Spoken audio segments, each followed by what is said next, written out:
Jim Sparks is a professional abductee.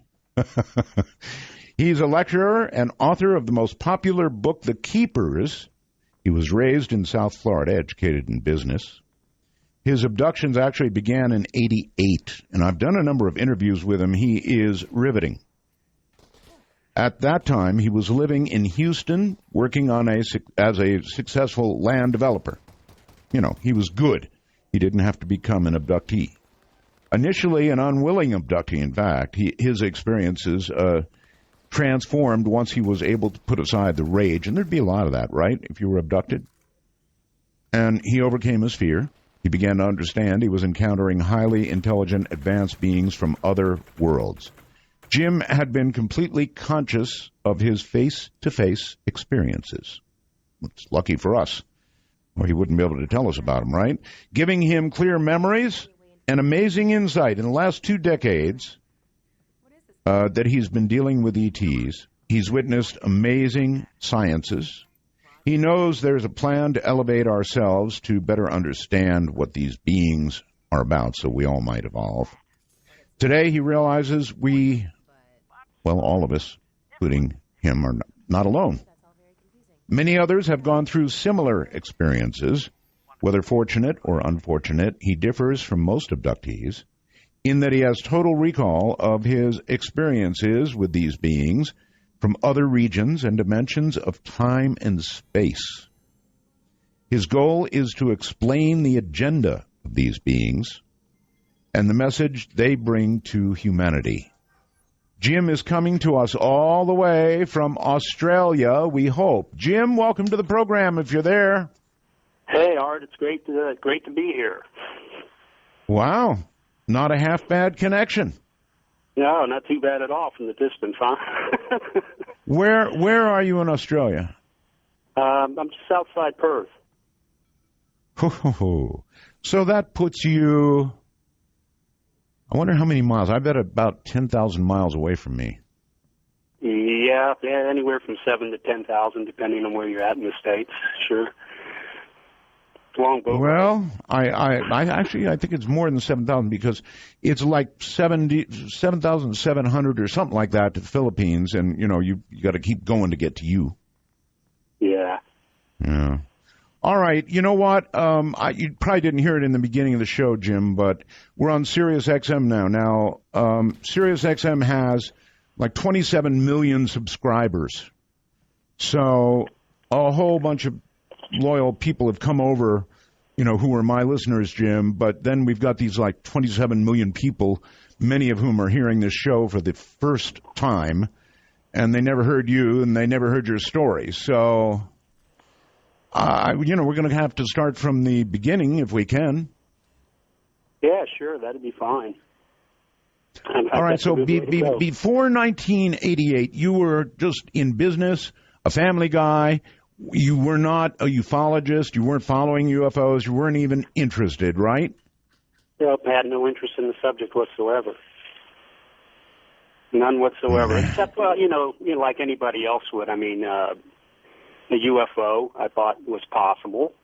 And, I never thought there were occupants, and I didn't give it a lot of thought at that time at all. So, okay. Yeah. Yeah. I understand. Okay, so take me, if you would please, to the first thing that happened to you. I mean, how it began. Well, what attributes them to be so difficult to understand. And when the beginning, which is important that we go to the beginning, definitely the early stages, because it makes more sense as we go along. And okay. But there's something about them. There's something about the human condition that I'd just like to go over with first before we get into the beginning stages of what had happened that make it so difficult for us to understand them and to be what they are. And so some of these things that I'll go over, you can probably see why it's that way. Okay. When you think about it, we're 90%, better than 90% of my interaction has been with what are commonly referred to as grays. And I've got, nearly 100%, if not 100% total recall, as you mentioned earlier. All the experiences have been face-to-face. But just a summary of why they're so, in a sense, non-approachable. And so if you see this picture, for starters, they're 100% telepathic.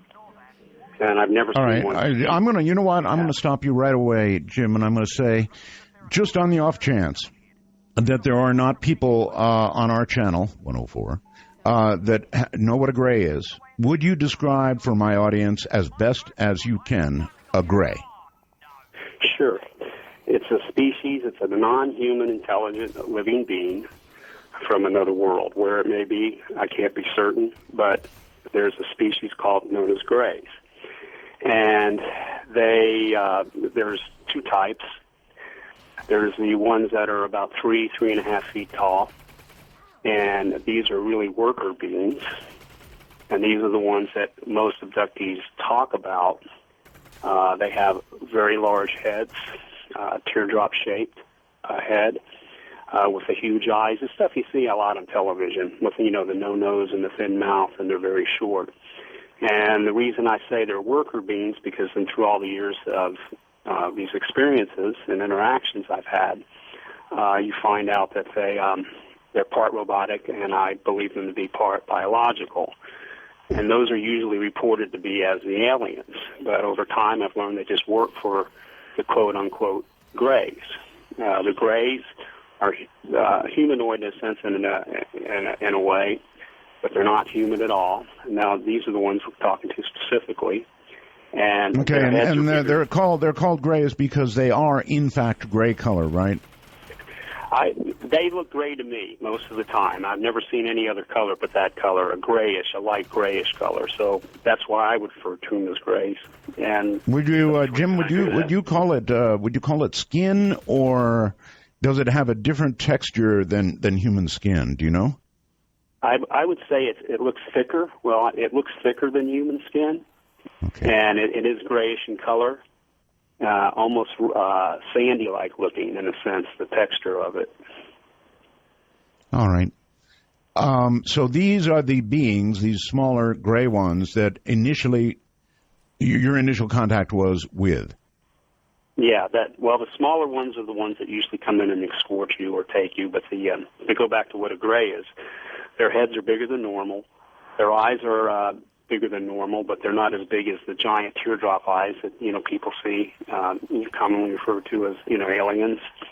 They have two holes for a nose and very thin lips, and they're usually no taller than 4 feet. Sometimes a little taller, maybe 4.5 at the most. And as I was saying, they're 100% telepathic, and so they never speak. And this is what makes it difficult. So going into that, they have a tremendous amount of technology. They're leaps and bounds ahead of us. They can be invisible. That's another thing they can do. They can create a field where there's invisibility. They have the ability to work in one dimension, have their working essence in one dimension, and part of their working essence here, and themselves in another dimension, so occupying the same space and time, and all of that is a science. They can pass through solid matter. This is all technology. This is all science. All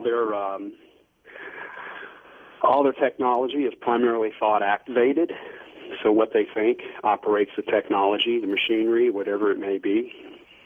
And, well, Jim, after you described them that way, when you first described them, I thought, hey, why not just haul back, make a fist and knock one of these things clean across the room, because they're little. They're 4 feet. I mean, so have at them.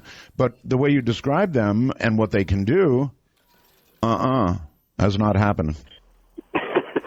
Well, as we go into the story, there'll be a part of it where, because, in the early years I was very obstinate, and, it was a trauma at first, negative at first, and then it developed something where actually I thought about doing just that, and I'll go over to it. So it's an interesting story, and I think you'll like it.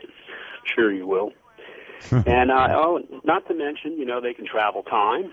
Now, I'm just going to this part right here. And up to this point, you can kind of see why it's kind of difficult to say, hi, let's sit around and have a cup of coffee. We're telepathic. We can do this. We can work in dimensions. We got thought-activated technology. And then, you have beings that can think 10 to 100 times faster than we do. And they have to slow way, way, way down just to communicate with us. And I think another thing that's makes it very difficult to be around them and why it takes time to know what they are, and that's what, we'll be talking about, is the fact that when they communicate with you, they communicate to your real self, not our facade self. And this is what I mean by a facade self.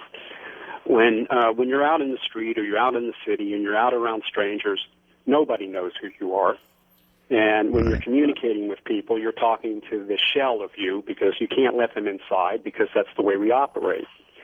And with them, but they can't see that. So it means no privacy. So when they communicate with you, they go right to the root of who you are, right to the core. That has got to, I'm sure that's got to be so unnerving, completely unnerving for you. For somebody to be, it's bad enough somebody can read your facial expressions and your movements and your body language, but oh my God, if they could read your mind directly, you don't have a hope. Oh man, you got it. You got it on the head, and it's terrible because, in the beginning it is, but you're going to learn how their culture is as I speak. Because there's absolutely no privacy. Anything you've ever done in your life is on the table. Anything. Some little thing you've done as a child, something maybe you're not proud of, or things that you're happy about are right there. You can't hide them. And I thought it was the most, again, horrific thing. And it took time to learn the fact that culture is like that, or that species is like that, and nobody cares. Because you know me, I know you. You can't hide nothing from me. I can't hide anything from you, and nobody's hurting each other in that case. So it's if the gray was sitting there smiling at you after reading your mind, kind of like, man, I know what you did last summer. And I know what you did. Holy moly! That's all right. Yeah. So that's now these in the beginning. These are the things that I was confronted with, and so. How do you get through all these things? They can't come and say, hi again, let's have a cup of coffee, let me tell you what I am. That's why they're so separate, but yet they can be so close. And anyway, that's what led to 1988, and as we were saying that, to rehash so we know what's going on and how it happened. And for me, I was just, as you mentioned earlier, I'm a businessman, and I was taking care of business that occupied all my time. It wasn't anything I was interested in until it started off so one evening it started off as a dream. To me, it was just a dream. And it became a reoccurring dream, and it was the same dream. That's kind of worrisome, Jim. If it was a reoccurring dream, I sometimes have reoccurring dreams, and other people do too. They're not exactly normal, but now you've scared me, because if I began having a reoccurring dream about this after hearing you, I don't know. Well, it started, to me, I thought it was a dream, and it wasn't a dream, and it led into the abduction scenarios, but everything has been face-to-face and in the flesh, where it's not dreamlike at all. But in the beginning, they were gentle with me. And one thing that I've learned over the years is you got to get over your fears. You're going to be afraid. There's no doubt about it, because it's so different. But you always keep in your mind they're not going to kill you. They're not going to hurt you. And that's the stand I always took, because I always came back in one piece fine, except I was traumatized in those early years. And it went the same way in the beginning. In the first few weeks or months, it was a dream that something was coming into my bedroom, or something or some things, and they were escorting me out of my bed.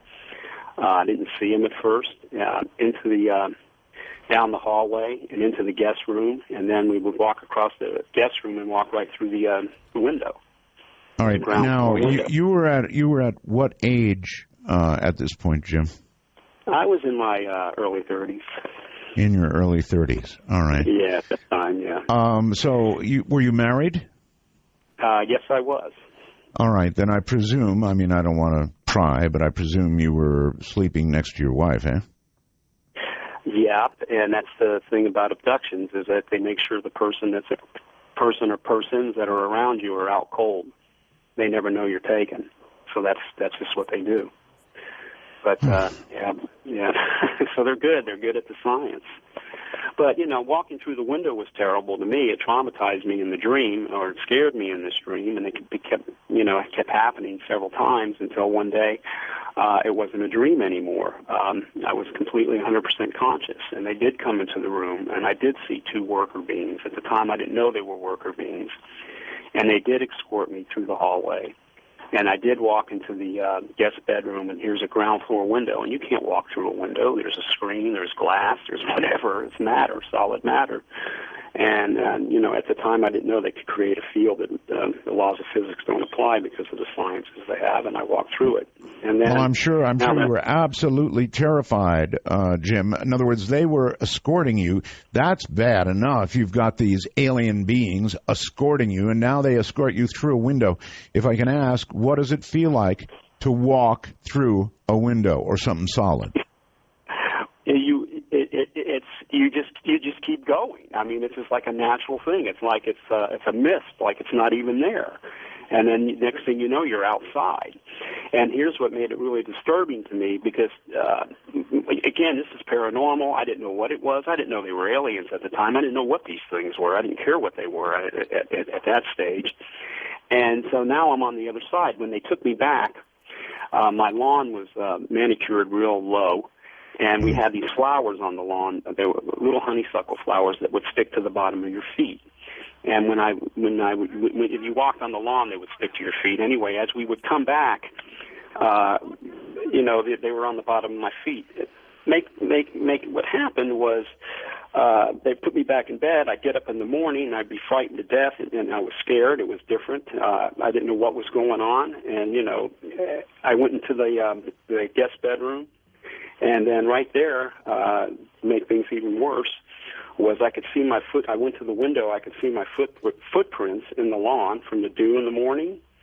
And then the flowers, my half a heel was on one side of the window outside, and the ball of my feet was embedded in the carpet with the flowers stuck to them, and my footprints were coming in through the room with the honeysuckle flowers on them. So obviously there's a window there. There's a glass plate. So that's, bizarre. So it shook me up. And I tried to keep that to myself as much as possible. I mentioned it to my wife. I was going back to work and doing business, but it was disturbing to me naturally. And then something else happened, which changed the whole face of things even stronger. All right. Just 1 second. Yeah. Sorry to interrupt. I'm really sorry to interrupt, but you say you mentioned it to your wife, Jim, and I would like to, if I could, understand how that conversation went. Honey, listen, last night while you were sleeping, I was removed by aliens, went walking through the window, solid objects, and so forth and so on. In other words, as you explained all of this to your wife, I really do want to know how she reacted. She couldn't relate to anything I was saying. She denied it all. She couldn't grasp it. And I was kind of in an awkward state because I was shocked by it. And so that she wasn't relating at all to that situation. So that made it even harder. And so it could be like you imagine. But I was persistent because I'm known to be logical and straightforward and a factual type person. And so when I talk about things to people, whether it be relatives, friends, whatever, in business, whatever, they trust me. Whatever I'm saying is what's happened. And so here I am talking about this weird stuff that I didn't even know what was going on at the time in the early stages. Right. So it was bad. And, then there was another way that's called the easy way, where they escort you to a craft to do what they're going to do. And then there's another way called the hard way, which is even more traumatizing, and which is if a craft is on the ground, they escort you to it the way I just described. If a craft is in the air, then they have to pull you from space, from the air, from your house. And how you get up there is just gut-wrenching. It's a loud, whirling, whipping sound in your head. Your body's paralyzed. You're screaming inside because you can't move. You can't open your eyes, and you're yelling to yourself inside, I don't want to die, I don't want to die. You feel this acceleration like you're going down a roller coaster only 100 times faster. You black out, the next thing you know, you're there. And that's where I found myself the first time. All right, Jim. There now. Right. I've got you. All right. Now, you said there's an easy way and a hard way. I mean, that sounds like a cop question. You know, if you're going to get taken to jail, most cops will say, look, we can do this the easy way, or we can do it the hard way. I mean, was it like that? Well, actually, it's the technology. If you can picture, it's a soft technology that's used, and there's a hard technology not meant to hurt you. It's just meaning that if let's say they land somewhere and they're coming to your house, they come and escort you, and you're walking actually to the craft, and you go on board, and then the scenario begins. So they're on the ground. So that's what I call the easy way. The hard way is this gut-wrenching feeling you get when they're in flight, and they're whizzing by your place, and they literally take you from your home or your car, wherever you may be, into their craft. And that technology is just they're hauling butt, and they're pulling you on board. And so, but they have you in a paralyzed state, and your eyes are closed, you can't see. It's just a gut-wrenching feeling, and next thing you know, you're there. And then that's what happened the first time, and I didn't even know what there was. I didn't know where I was. I didn't know it was aliens. I found myself in this room. I was sitting on a bench-like thing. All right, I'll tell you what. Hold on, Jim. Hold on. We're going to do a real quick break, so hold it right where you are. So, continue. Pick up where you were because it was beginning to get a little wild.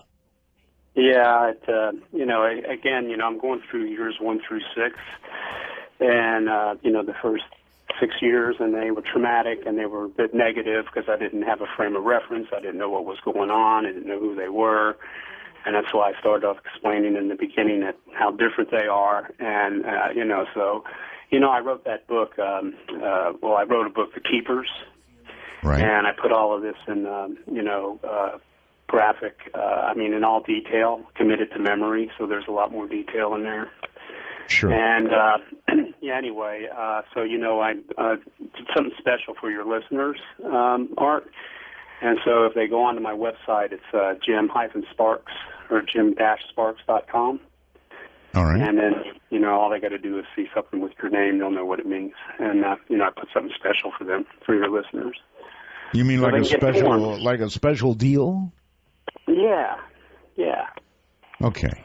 Yeah. I like that. Yeah. And anyway, in the beginning, again, so this is how I found myself on board for the first time, sitting on a bench, and then in front of me was a table with a screen on it.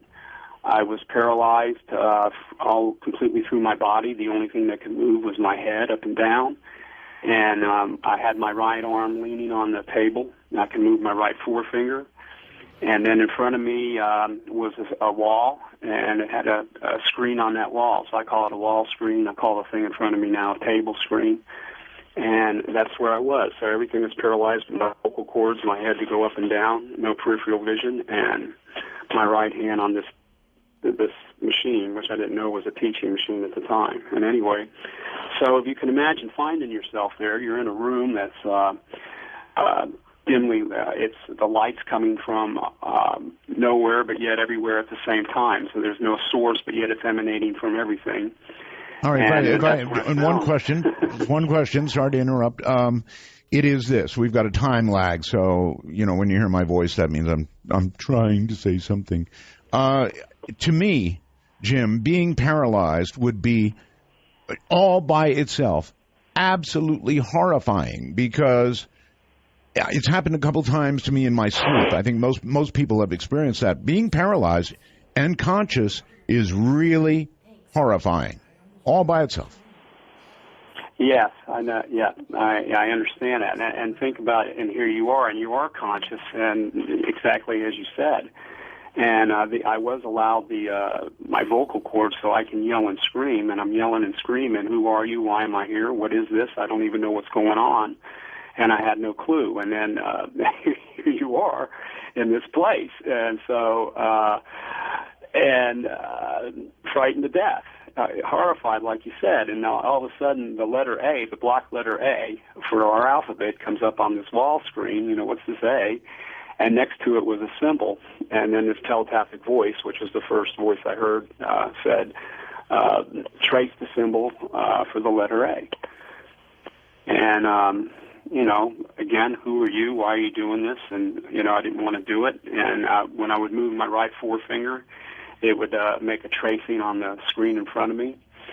And so they allowed you to be unparalyzed enough to move a finger.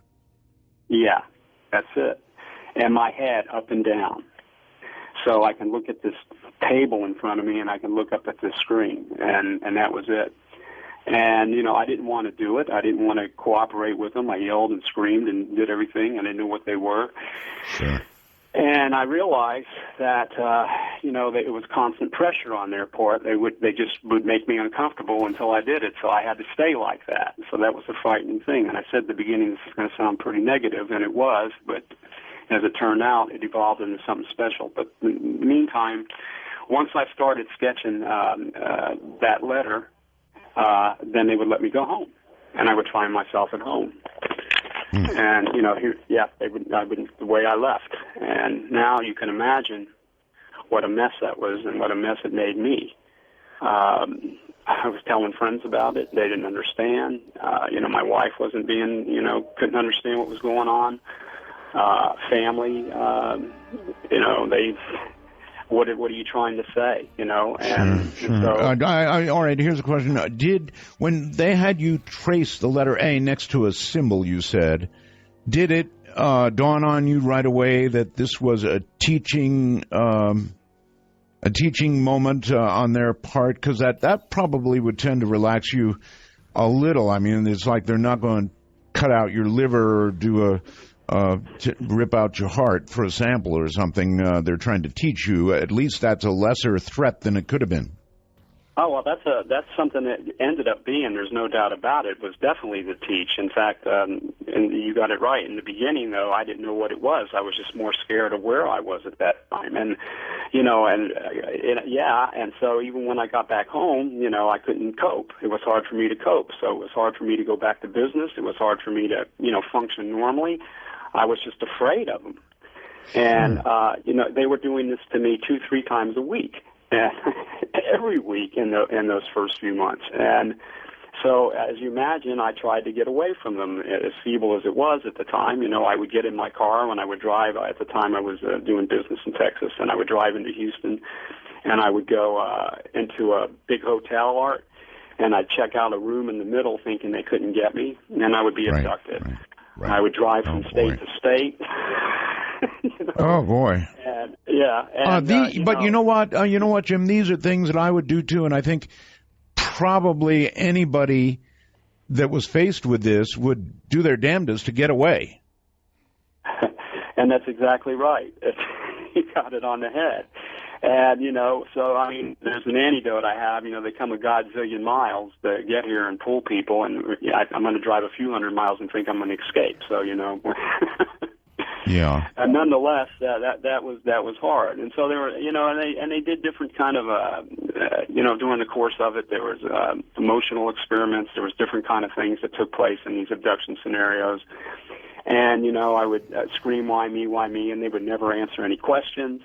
And, you know, after several months of this, and this alphabet, by the way, I call it an alphabet, it started with the A, like you said, and then it went to B.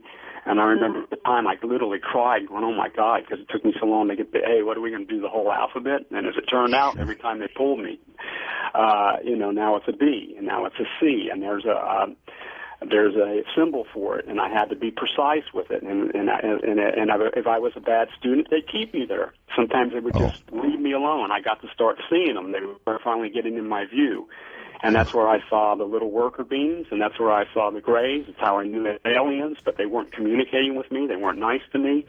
And so, you know, it's like they, you know, I felt like I was in a, like, you know, in the proverbial school where you put the dunce hat at and you sit in the corner. Right. And so if I wouldn't cooperate, you know, they just ignored me and walked out. All right. So basically, Jim, they made you learn their whole alphabet? Did you get to the point where you had their whole alphabet down? And if so, what did that do? Did that precipitate communication with them? In other words, once you had their whole alphabet down, if you did, what did you do with it? Yeah, well, it went from all the way from A to no Z's or no Q's, and then it went into a number system from 1 to 6. So they had a 6-based number system. Wow. And so that again, I didn't know what the purpose of it was. It didn't make sense to me. And so now this is going on, and now these abductions going on. I'm losing weight. I'm not coping well, and it was just a bad scene in those early months, and then that led to several years. But if I might ask, Jim, how at this point? I mean, you're being abducted again and again and again and again. How did your wife handle it? Did you stop talking about it, or did you keep telling her, or what? Well, that's when I finally got up one day, and I looked at myself in the mirror because nobody believed me at that time, and it's a whole different world today. But anyway, no one believed me, and couldn't blame them, really. And so I looked at myself in the mirror, and I said, man, you look terrible. You're losing weight. You're not sleeping. These things aren't going to stop. So I decided I'm just going to keep my mouth shut, and if I don't talk about it, nobody thinks it's weird. And I kept my mouth shut, and I kept this stuff to myself right on for 6 years, going through this alphabet thing. And they did emotional experiments while I was there. They did medical experiments in the sense where they didn't hurt me medically.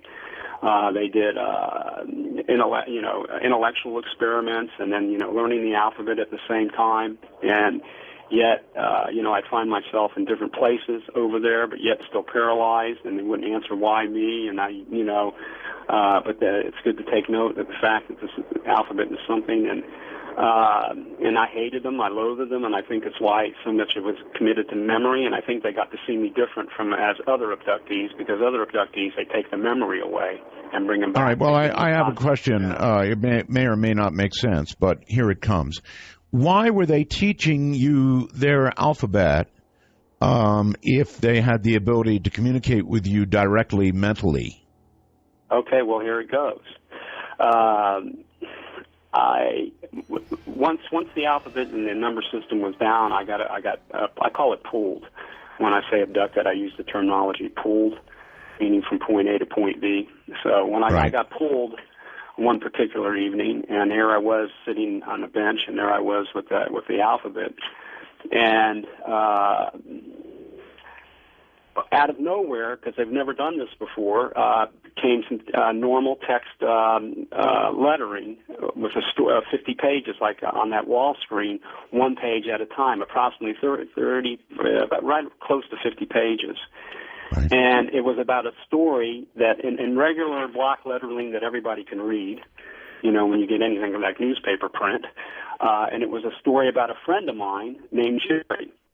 And Jerry, they went page after page. They went through his entire life, from a child to where he went to school, who he dated, who he married. And I'm reading this thing right up on through the present, and it looked like it was even gone a little bit into the future.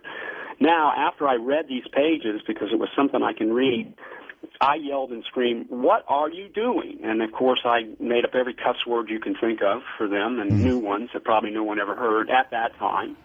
And why are you doing this? And then the most astounding thing took place that started a transformation.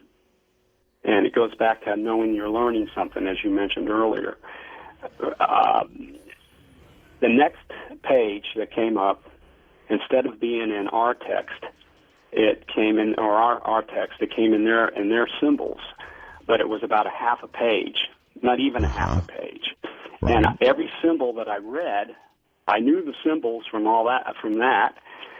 I could read the whole story and understand the whole story in a matter of just a couple of minutes, or less than that, maybe, less than a minute. Here's the whole story.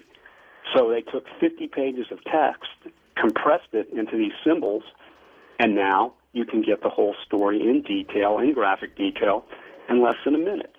All right, I have another question, Jim. I went, oh.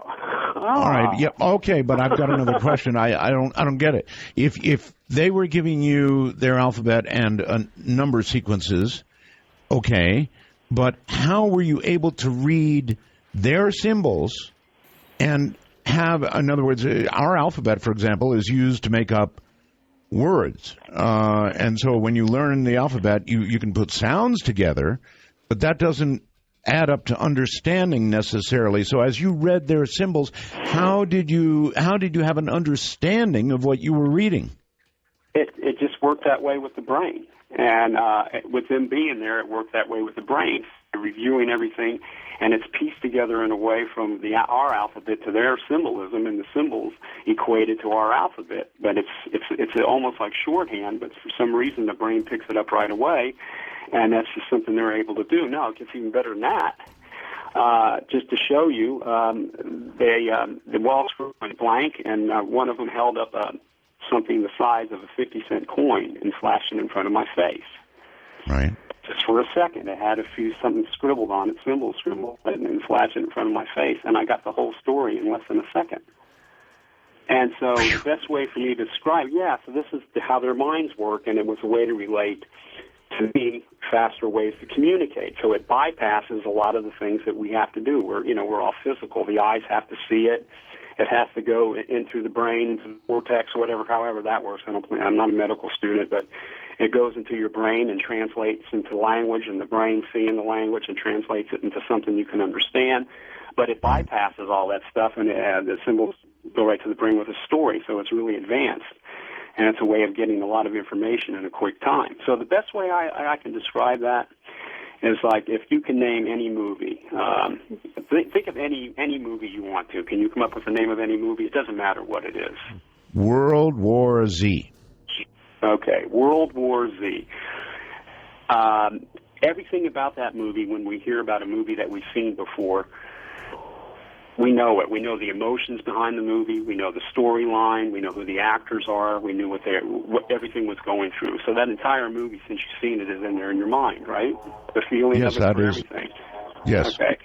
Now they can flash a symbol, and you can get a 2-hour movie, but it wouldn't be a movie. They can take a 2-hour event and put it in front of you quickly, and you'll have the whole movie if it were a movie, which they don't do movies, but any kind of an event in your mind. So that was a very positive thing. So that was something that I know is for us down the road, and that's something that took years of me resisting them in the beginning and trying to run away from them to even learn anything. So I couldn't have been a worse pupil because I didn't want anything to do with them. In fact, I was hell-bent on, I actually wanted to kill one. If I had the opportunity to, which I did, and then you'll see. Trust me, I understand the feeling. It is such a violation of any human being to be abducted like that. That feelings of wanting to kill. Oh yes, I understand that very well indeed, Jim. Well, and that was it. So. Even though that alphabet was something that was amazing to me. It wasn't enough at that time for me to not like them. I still didn't like them. But one thing started to lead into another.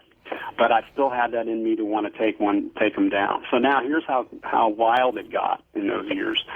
That they would come into the house, literally, using their technology and their science. And before they would pull me or abduct me, they would actually come into the house and make themselves, in a sense, at home. And I'm not being silly. I mean, they would look at things in the house, like what humans are using or whatever. And that's how crazy this is. It's like a movie. You're sitting there, I'm sitting in my armchair, and here's this thing walking around looking at stuff. So with that in mind, before I would be escorted, because now I'm completely conscious, but yet I'm under their control. When they abduct me, I'm partially paralyzed. That got a little better to take me from point A to point B, which is on board, but not always the same way. Sometimes I would black out and then I would find myself there. But more or less what I'm saying, there were times that they would come to the house, inside the house. And so I figured now this is my chance because I finally got up the guts to say I'm gonna kill an alien. And so then I can tell you how I decided to do it. And maybe you would do the same thing. which was kind of wild. So the thing I did was, knowing that they're going to come into the house from time to time, I wanted to be ready for them. So I went to the gun store and bought a 357 Magnum.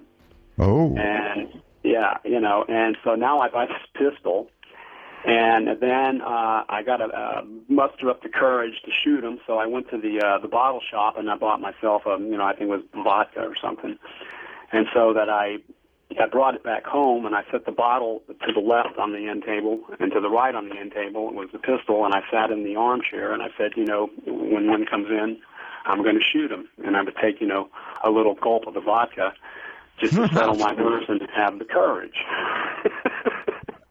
How much courage did you get? Well, enough just to take, burn the stomach there a little bit. Every few minutes for a while.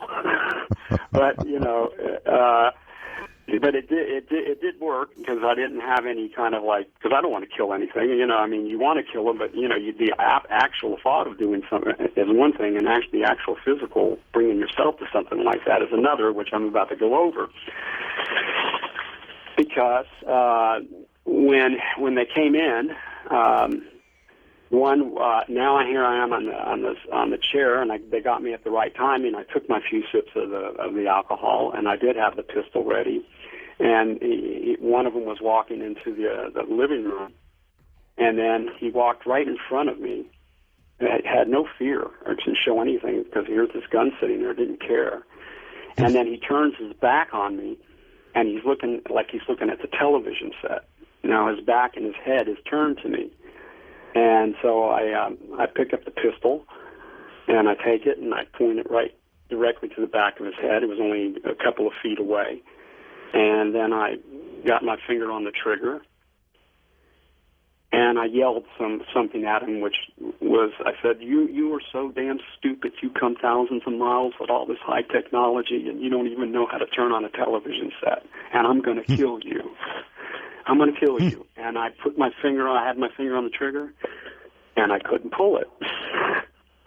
I just couldn't bring myself to pulling it after all those years of them not being nice to me and everything. Oh, no, wait a minute. You say you couldn't pull the trigger. Do you mean you emotionally couldn't pull it, or you were paralyzed and couldn't pull it?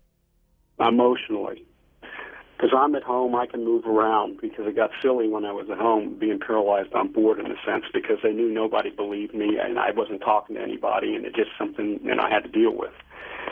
And I didn't kill him, but the telepathic voice says, he said to me telepathically, he said, we know, the words were exactly, we know you're not a killer, and you're not. We know you're not a killer, and you're not.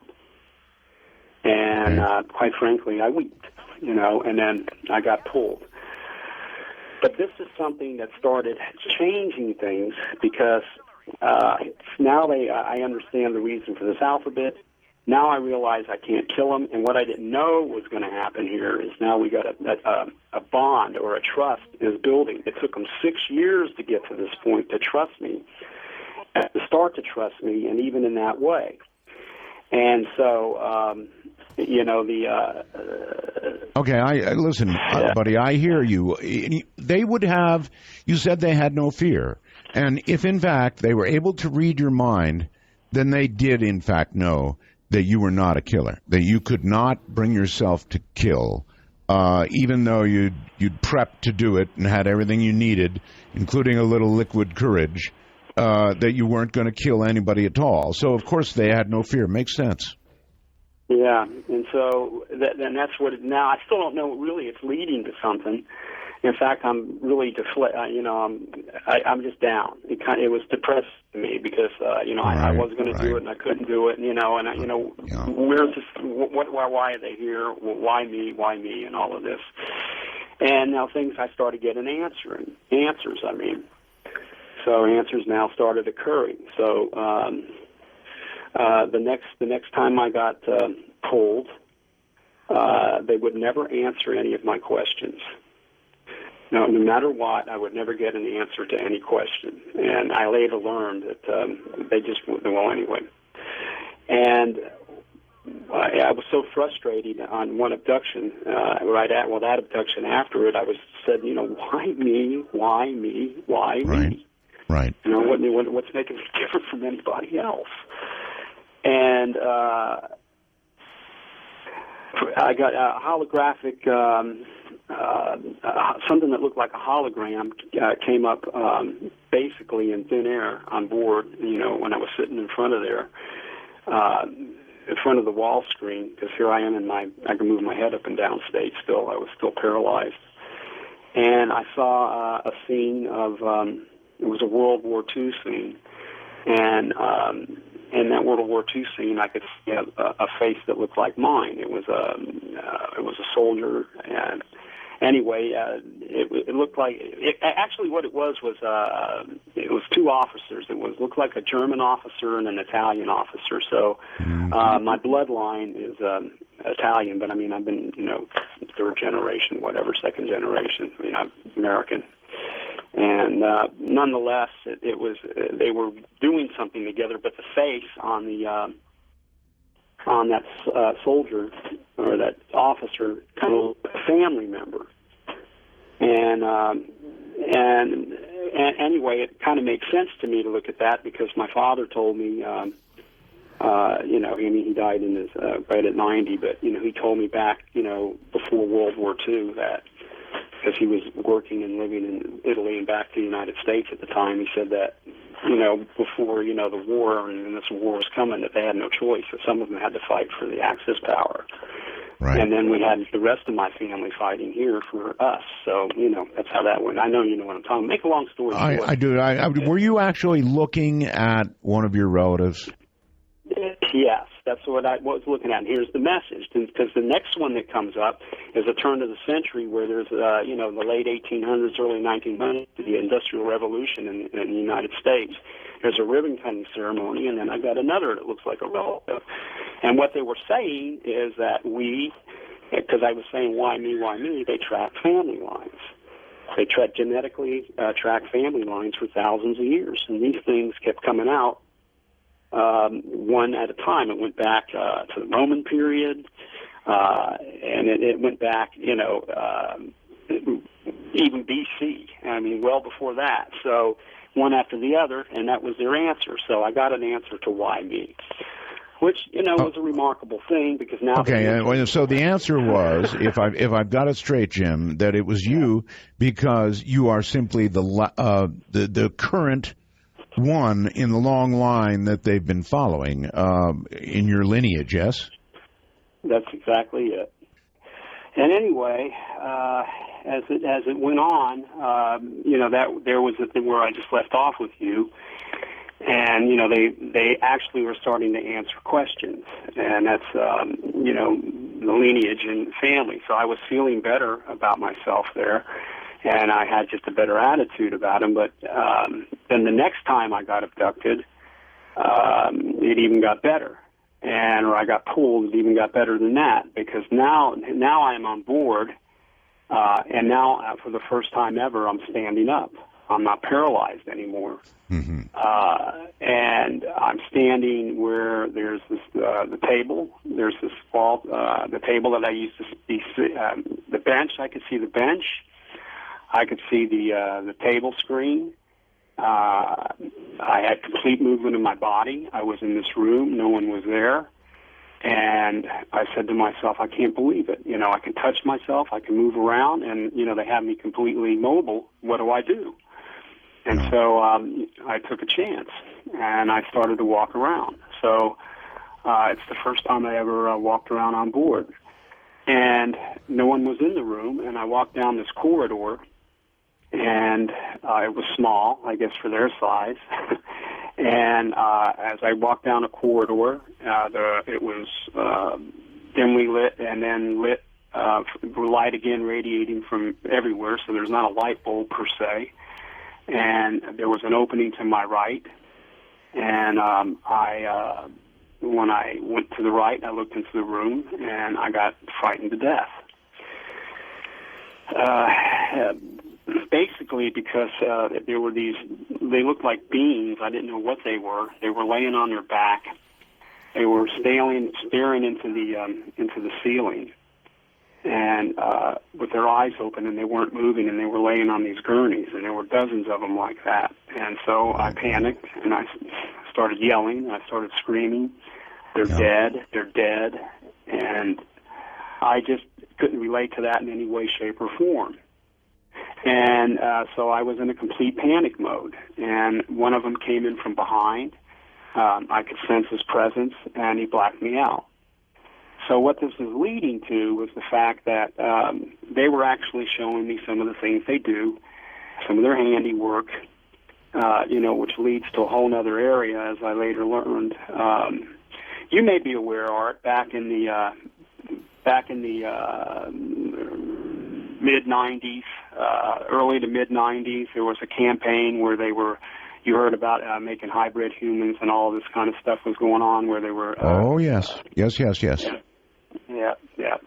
Well, I later learned what the purpose of that was, and it's as gruesome as this is going to sound, is that they do take, the material from men and women to work on things and to create, an insurance policy, so to speak. And these are some of the things that are going to be hard, to digest, but, they see that we as humans are caught in this vicious cycle where we start off basically as in a primeval era, where basically we're tribal people and villages and such, and then as hundreds or thousands of years go by, we civilize, and then we create, we have our technology, and then we're at the brink of, self-destruction. And this is something they seem to know about our nature. So there was a campaign in those years to put together, in case we did self-destruct. Well, apparently they've been watching our Congress here in the U.S. Well, they created, they worked on creating a better human being. So in case we did self-destruct, it would be one that's more intelligent, more environmentally concerned. And well, in case let's elect one of them. Ourselves to pieces, But with that being said, I was seeing part of that process, but it made me scared to death, and I, they had blacked me out but it was the beginning stages that let me walk around. And, then I'm going to go into a period where I just kind of failed miserably for them to, for me to adapt to what they are. And I came out of it in another abduction experience where I got pulled again. And when I got pulled this time, it was, again, I was able to move around.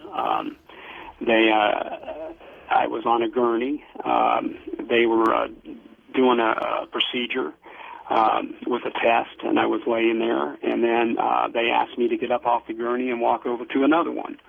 Now I had the freedom to walk to that. There was a semen extraction where usually what I'm seeing during those times, and this is the stuff that was just went along with this, was periodically that's what they would do. And the way they would do it was to create images of something pleasant. And meaning that, like this story I like to tell because it was a breaking story in a sense where this was happening, where I was pulled, I was laying on a gurney, and to my left were two very attractive women, but they weren't real, but they were made to look real. And one of them was talking very nice to me, and the other one was touching my hair, at least in my mind they were, and saying, "My, isn't he handsome?"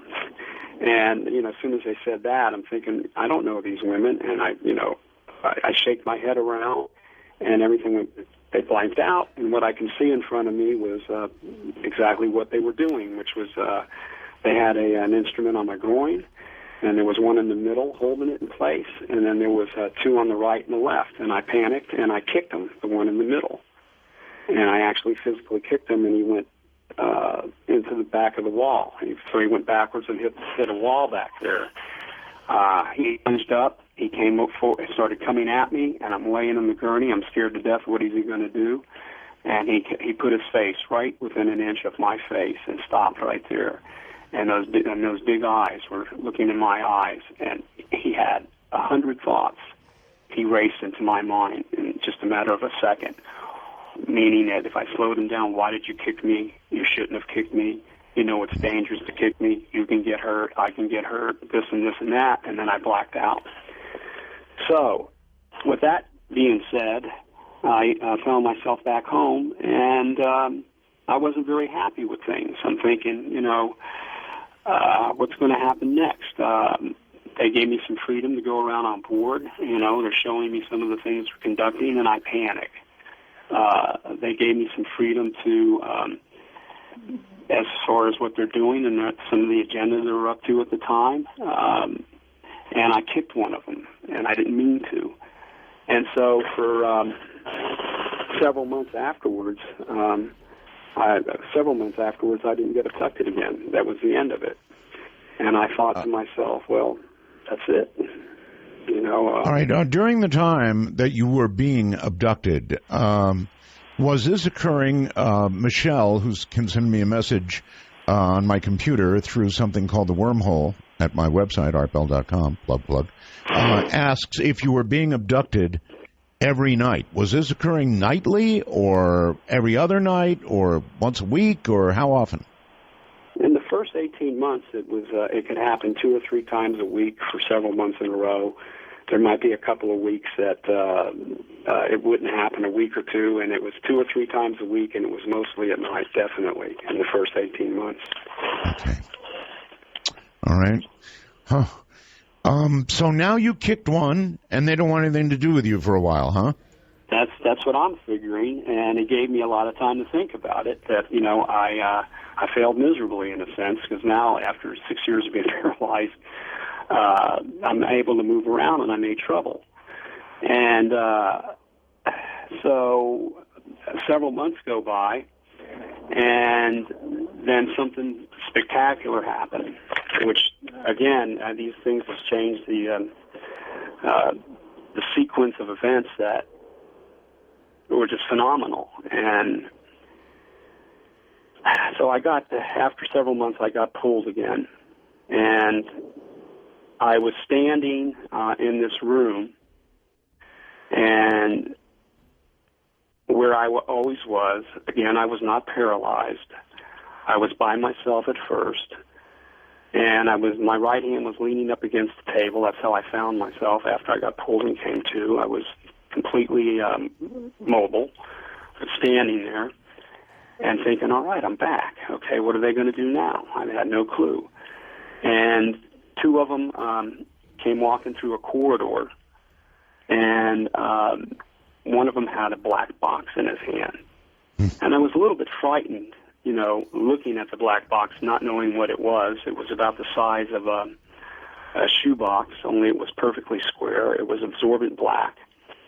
And they walked forward. As they walked towards me, he put it on the table, which was that table screen that I described earlier. Right. And he pushed it towards me, and I could see those weird bony fingers pushing it towards me on the table. And then, I said, "What's this? What are you giving me? What do you want me to do with it? What is that?" And they said, "Do with it as you will." Those were the exact words. And they turned around, and they headed down to the end of the room and into the corridor. So now here I am by myself, again, in this room, and here's this black box sitting on this table. And I'm afraid of it. I don't know what it is. I have some fear running through me. So I walk around it, and I'm looking at it, and I get close, and I take my finger. I'm afraid to touch it, and I touch it with my finger. And it didn't hurt me. And so I started moving it around on the table, and I tried to pick it up. Let me pick it up. It's not going to hurt me. And now I've got this box in my hand, and, I don't know what it is. And then a telepathic voice says, it's the one that said, do with it as you will again. Mm-hmm. And so now I've got the box in my hand, and I decide, okay, well, let me see if I can open it. So I start pulling from one side, turned it around, and pulled it from another side, and then I gripped it really hard, and I was pulling with all my strength. It wouldn't open. And then I took it and I put it on the floor and I wedged it between my legs, and then I was trying to open it that way. And then I took it. I took it with my right hand. I lifted it over my head because I was about to smash it on the table to try to get it open, as the clot as I was going to get into it because I couldn't open it. And just before I started to slam it into the table, the telepathic voice said, "He didn't try to open it gently." No. And I went, oh yeah, all right, And so I put it in front of me, and I put my hand on top of the box, and I gently, a little bit of pressure, and it opened up, and this horrific stench into there, the worst smelling stuff that you can imagine, and inside was this black tarry substance with something looking like test tubes in it that I couldn't make any sense out of it. And then the telepathic voice says, "It's a gift. It's a gift for you." And then I screamed out, "What the hell kind of gift is this? What is this nasty thing? It's a gift." Yeah, yes, it's a gift. We extracted it from your lungs. Well, at the time, yes. At the time, I was a heavy cigarette smoker. So this was all the residual tar, nicotine-laced mess that had been in your lungs was now in this box in your hand. Wonderful. Yes. And so now, again, as you can see, they're changing. I'm changing. I just went, oh, okay, that's fantastic. I didn't know if I wanted to believe it or not, but, quite frankly, at 10, 15 years, right after that, I felt better. I could breathe better. There was no doubt about it. That's something that they did. So I was convinced that they did it, and that was real. Right. And so, all of these things were leading to something that was fantastic now. And this is when I got involved in my mass abduction. And not knowing it was going to be a mass abduction. And one particular evening, I got pulled. And I found myself in a field. And it was a clearing in the field. And meaning it was about the size of a football field. And so there were trees all the way around, but the trees seemed to have been cleared. And I was standing up, and I didn't know what was going to take place next. And below me was people scattered all over the ground, grouped up. I'd say there's about 15 people. Wow. And they were paralyzed. Some of them can move slightly. They were sprawled all over the ground. They were in their night clothes, nightgowns. Some were partially nude, as if they got abducted and dumped in this field in the middle of the night from after going to bed. And then there was a gray standing a few feet next to me to my right, and then to my left was another, about another 10 feet away was another group of people sprawled all over the ground, and another gray, and then there was 3 piles, about 12 or 15 of us. And now I don't know what's going on. I don't know why I'm here. And no, but these were other human beings. So did you run to any of them to check them to see if they were alive, moving, scared to death, what their situation was, or what? Yeah, exactly. There was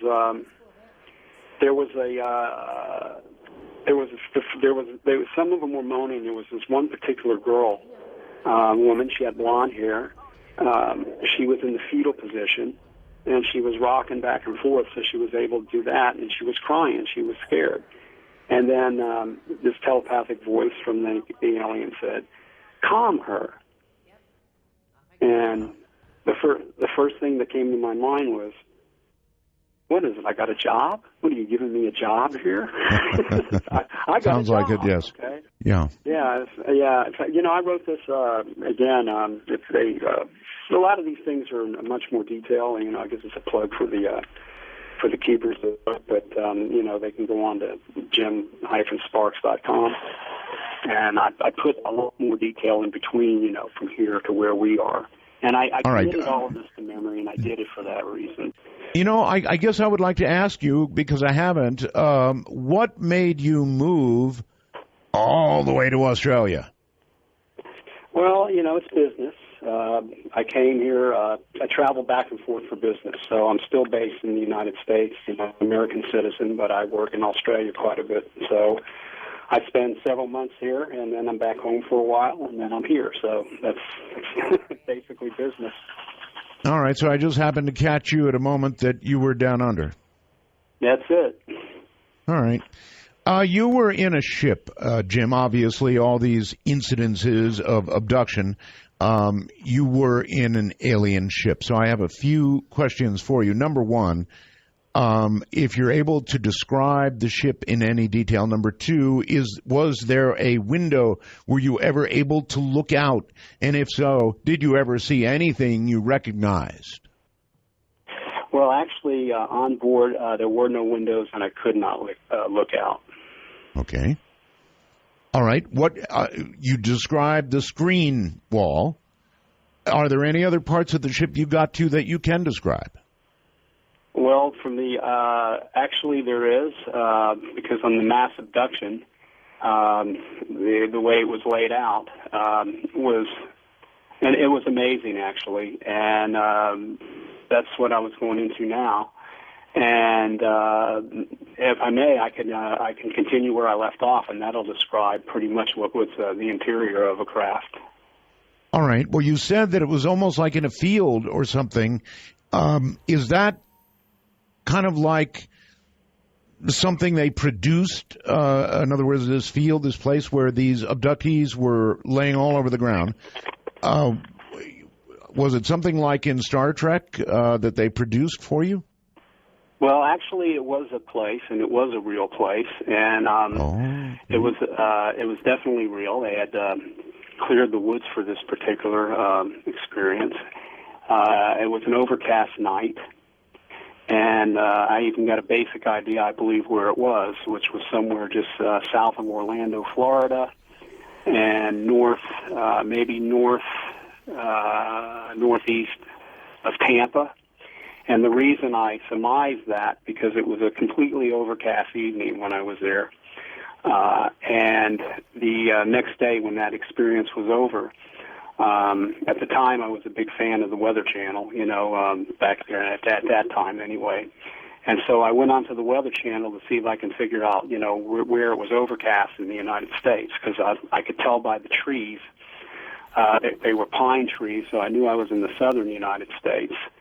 And I knew I wasn't North Florida and the Panhandle. The pine trees turn into a different species, and then and southern Florida and central Florida, they're distinctly different. And these are the trees that I could relate to in that part of Florida, so that was a clue. And also, when I looked at the Weather Channel, it happened to be the time of year where we had a big cold front coming through, you know, that rocketed the United States, and it pushed the clouds all the way up into just south of Orlando, and then, you know, basically from the central United States all the way up, you know, was clear, and then that was the area that was overcast and that kind of weather. So I figured it to be in that proximity over there. Okay, gotcha. And so going into the interior, which is about to take place, and that girl, and I mean, these were things that were taking place that were beyond my comprehension, and yet I was starting to get an understanding of things, and I was starting to feel a little better about what was going on, because I didn't realize that actually they have an agenda. The agenda is it's a positive one for us, and if we follow it, there's a way for the human species to evolve. And I just, at the time I was clueless. It just took all these years, you know, to bring us up to these things. And, it took time for me to get comfortable with these people or these beings. So, anyway, there were things that, led up to that moment, and on the beach, and anyway, led up to that place, and there was something that, happened that brought me there. And these are a sequence of events. And when the girl was sitting there, and she was in a panic stage, and they said to me, calm her, then as I was saying earlier, I felt, a freedom to do something about it. But there were things that led up to this point, things that led up to the point to give me the freedom that I wanted. So with that in mind, they said, calm her. So I went up to this girl, and I put my hand on her shoulder, and I said, you don't have nothing to be afraid about. You're going to be okay. Nothing's going to hurt you. They're going to take you on board. They're going to teach you this alphabet. And then the telepathic voice from the alien says, you're telling her too much. Just calm her. And so then there was one man that was standing up, and he was standing up next to me, and he was the only one that was standing there. And this is a person that all these abductions that I later on saw when I got back home, because of all the people, I did have abductions where I could see people on other people instead of being trapped into that room, and that's where this is moving to. But that one particular person I did get to see back home, and it was interesting how that turned out, and I can talk a little bit about him as I go into this part of it. And so I calmed her, and this guy that was standing up, which I didn't mention earlier, he was the only one who was standing, and he was dazed. He was saying, I was driving in my car, I was driving in my car, I was driving in my car. So he had got abducted, and he was riding along in his vehicle. So you can imagine how he was feeling, yeah. And so he was riding, Jim, or he was driving? He was driving. According to him, I was driving my car, and here he is there. And so, so the telepathic voice said, "Calm him." And so I went up to him and said, "Look, you're going to be okay. You're going to be fine." And I said, "Don't worry about it. You're going to, I just was saying soothing words to this person. And then to the left. Probably you should have asked him if he had good insurance. Yeah, I can imagine. Or maybe they had him pulled over, but that's his last memory. And and here he is there. Then the people who were on the ground started moaning, the ships. And I looked over to my left, and I could see 3 balls of light in the horizon. And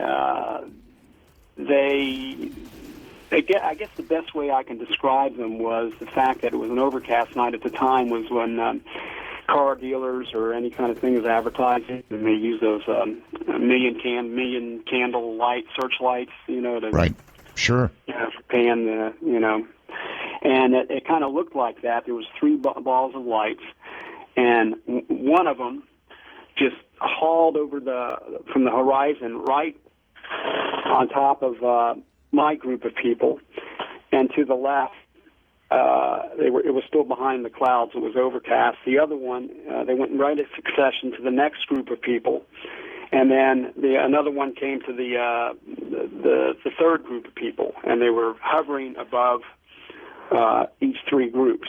And I was the one in the first group, so I was looking up at the sky, and I saw the ball of light, and it started to descend. And as it broke through the clouds, I saw one of the. It was just the most spectacular sight that I ever saw in my life. And my heart was racing. I had joy inside me. I was elated by this thing, because of everything that I had been going through and all this negative stuff that was progressing. I'm now seeing the exterior of a craft. And as it started lowering, I'm looking up at it, and it was spherical shaped. It had like a dome underneath the bottom. Oh. There were windows all around the dome, and then there was a dome on top of it. And as it kept coming down, I could see through the windows grays going back and forth as if they're looking down out through a window, as if they're checking it out down there. And I could see what I thought were people, humans. At the time, I know that they are people behind these windows, and they would look down too. And then to my left, the other craft started descending over that group of people, and then the next group further to my left, it started descending down in perfect sequence. And I just stepped out in front of those people, and I kept walking forward towards it with my hands up in the air because this light came out of it, and it was a bright light that hit the ground, a beam of light, a very white beam of light. It was a bright white with a hue of blue. And I was looking up, and I could still see the craft. It was bright enough, and I was yelling out, "It's beautiful! It's beautiful! It's beautiful!" And then to my left, and a beam of light came over that group of people, and to the next one down, it came over that group of people. And I started yelling out, "They're beautiful! They're beautiful!" And bam, I blacked out. Maybe they didn't like your voice. Well, I guess it was. Well, when I came to, because when I came to, I was standing on my feet, and I was in this huge corridor, and that group of people that were all sprawled over the ground were standing up, and I was in front of the group, and they were standing there. They kind of looked like zombies, basically, but they weren't paralyzed. They were just standing there. They weren't saying anything. And here it is, a corridor in this craft, inside this craft. And the next thing, the telepathic voice said, "Lead them." And so, in my mind, I knew it meant that to walk forward. And as I took a step, they took a step. Now, this guy that I was talking about, he was next to me, the one I later saw again in real life, down here, I should say. And anyway, and leads them. And so as I walked forward, they walked forward. I kind of played around a little bit and stopped, and they stopped. And then this corridor opened up into this room inside this ship about the size of a basketball court. Right. And it was just huge. And all I could see was rows. What I could see at that point was rows and rows and rows and rows of something that looked like monitors, like a bench, a workbench, and a monitor in front of it, some monitor that we didn't use. And the next, and then at the end of the back wall, there was all this activity going on. I could see grays going back and forth. I can see human beings and normal everyday clothes working with them. And this whole thing was just like riveting. I didn't understand what this was going to happen or what was going to go on next, as you can well imagine. But this was a mass abduction, and this was the beginning of a mass abduction. And at this point, I was still clueless as to what are they going to do with us. I had no idea. And so the next instructions to me were seat them. And so I took the person that was right next to me, and I walked forward and walked next to him, and he followed me. And I walked about into the middle of one of those lines of monitors on an aisle. And I stopped, and I was looking around to want to see more. And a telepathic voice goes, "No, like, don't do that." And, because I was supposed to see them to the end, and I didn't want to, I still kept looking. I kept looking. I saw people. I saw grays. And then the voice said, "No," real loud in my head, and then said, "No" again, and then I blacked out. So I want to ask a quick question, Jim, if I might. Bill in Defiance, Ohio is asking, and I'm asking too. At this point, you're cooperating with these aliens. And I wonder if you're doing it because you have resolved in your mind that what's happening is a good thing and you should be doing it, or whether you have essentially joined others who have been affected by the Stockholm Syndrome, where you just sort of eventually melt into their culture. Well, I would have to argue the Stockholm Syndrome, because what it turns out to be with that is your mind is always free. You have a choice. You can do what you want. I've never felt led to do anywhere but that. And what I learned over the years, and it took years to learn it, is that you just can't invite them to your home, or they can't just land on the White House lawn and say we're here. And you can't necessarily invite them to your home and have a cup of coffee and say, tell us what you're all about, because they just don't relate that way. And that's what's hard to swallow. And this is something that took years. And, as I was saying in the beginning, what makes it difficult for us is just because the way they are. They're just not human beings. They're extremely intelligent. They're extremely advanced. They don't associate. They don't socialize the same way. They're just not that. I wish I could say they socialize like us. They have no emotions, but I later learned that they have a long view of emotions, and you would think they didn't have any, and as time went on, I learned that they do have feelings, but they don't express it necessarily like we do, and so it's just very difficult to be with them. So these things are necessary, for me to get there. So, no, I never felt like now my captives, these are my captives, and it's the syndrome going on, so... I was elated by what was going on there. I was a little stubborn, I guess a little bit out of order, because, I was asked to do something and participate instead of being this, and this is what this led to, which was, pretty fantastic. Because I did black out, because when I blacked out, I came to, and then I realized when I got conscious again that I was sitting in front of one of these monitors, and I looked around, and there were literally over 1,000 people seated in this room. 1,000. This is a mass abduction. And we were all seated in front of these monitors. Well, Jim, it almost sounds like when you are of assistance to them willingly, and you do help them, they let you go. When you either kick them or object in some way to what they're doing or don't follow directions, you black out.